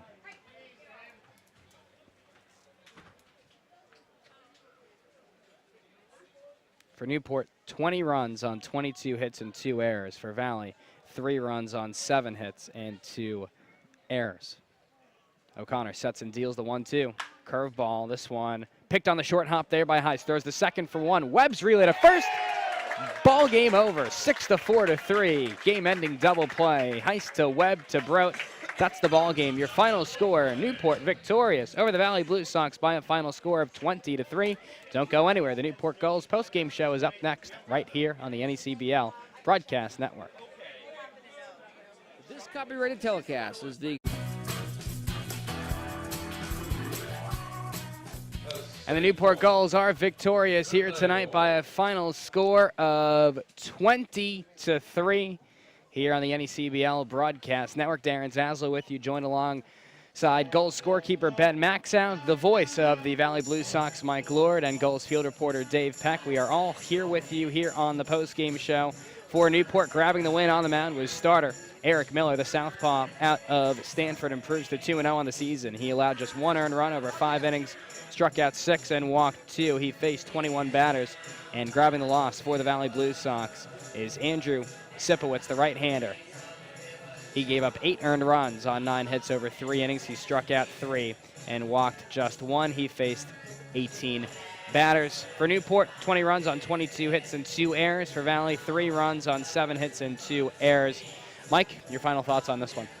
Well, once you leave the ballpark, you totally forget this game ever happened. Kind of like Serve Pro. They make leaks, you know, basement leaks like they never happened. We'll make this ball game act like it never happened. The one positive, though, Tanner Thomas, his pitching. I mean, he was throwing with a lot of steam and throwing accurate.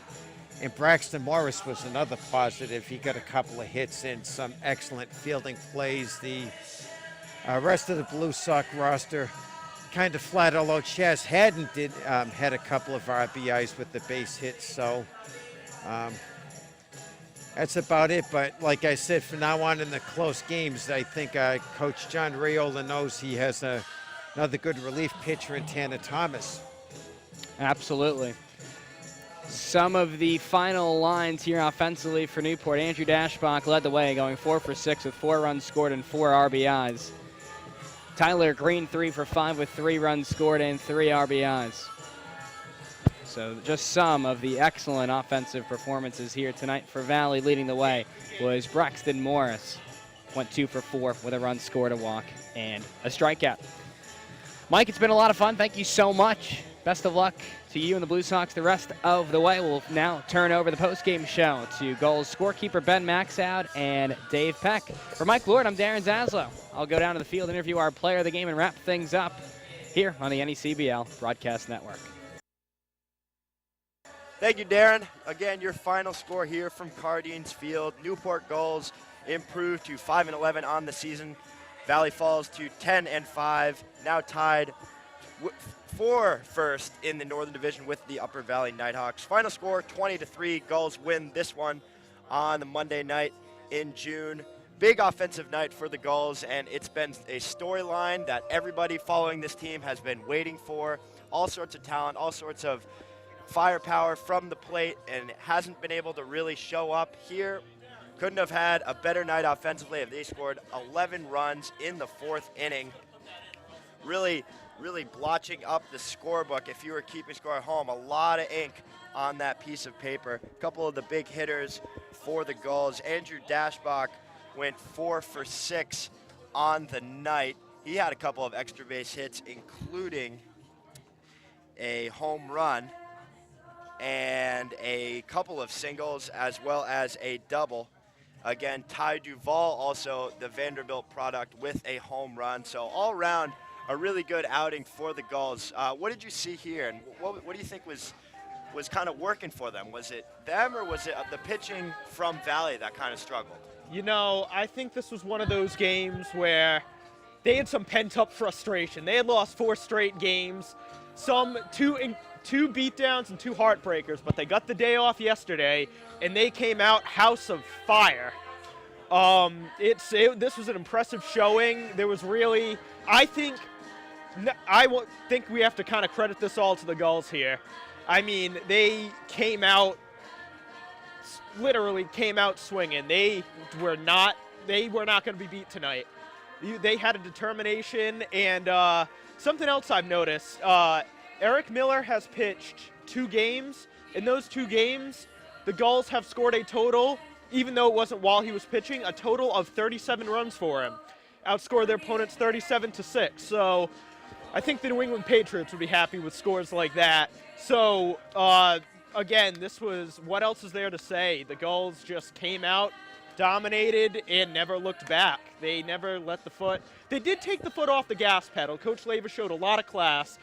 This game could have been much, hard to believe, but much worse, but he showed a lot of class. All right, we're going to send it on down to Darren, who's got a couple of the players of the game, Tyler Green and Andrew Dashbach. Darren, down to you.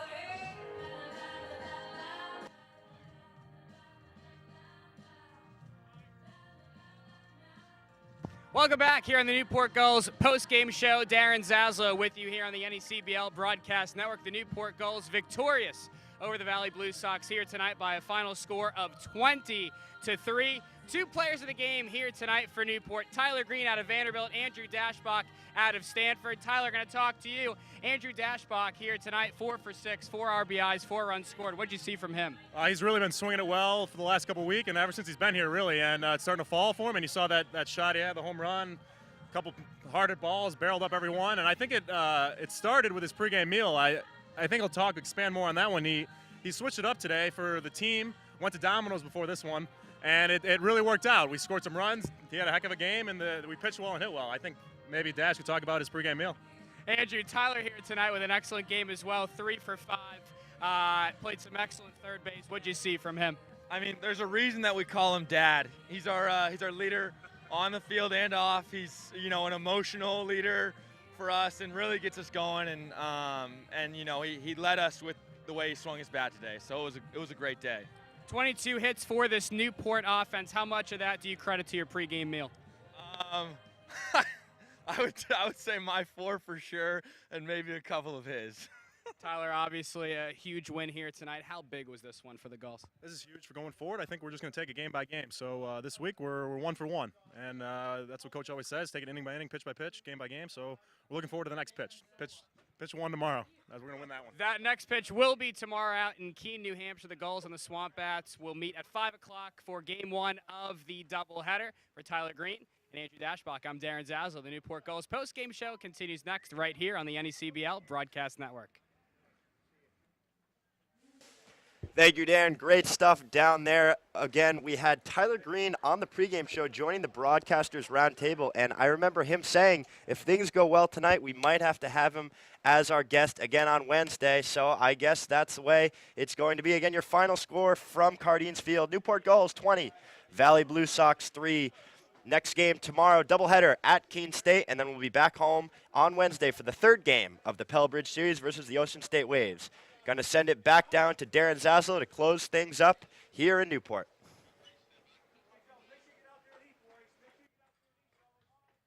Thanks so much, guys. Newport victorious here tonight by a final score of 20-3 over the Valley Blue Sox. The Gulls set season highs in hits and, of course, in runs scored. 22 hits and 20 runs for Newport. They'll be back in action tomorrow night to take on the Valley Blue Sox up at Alumni Field in Keene, New Hampshire, for a doubleheader beginning at 5 o'clock p.m. But before we say goodbye, we'd like to thank everyone who has played a role in tonight's broadcast.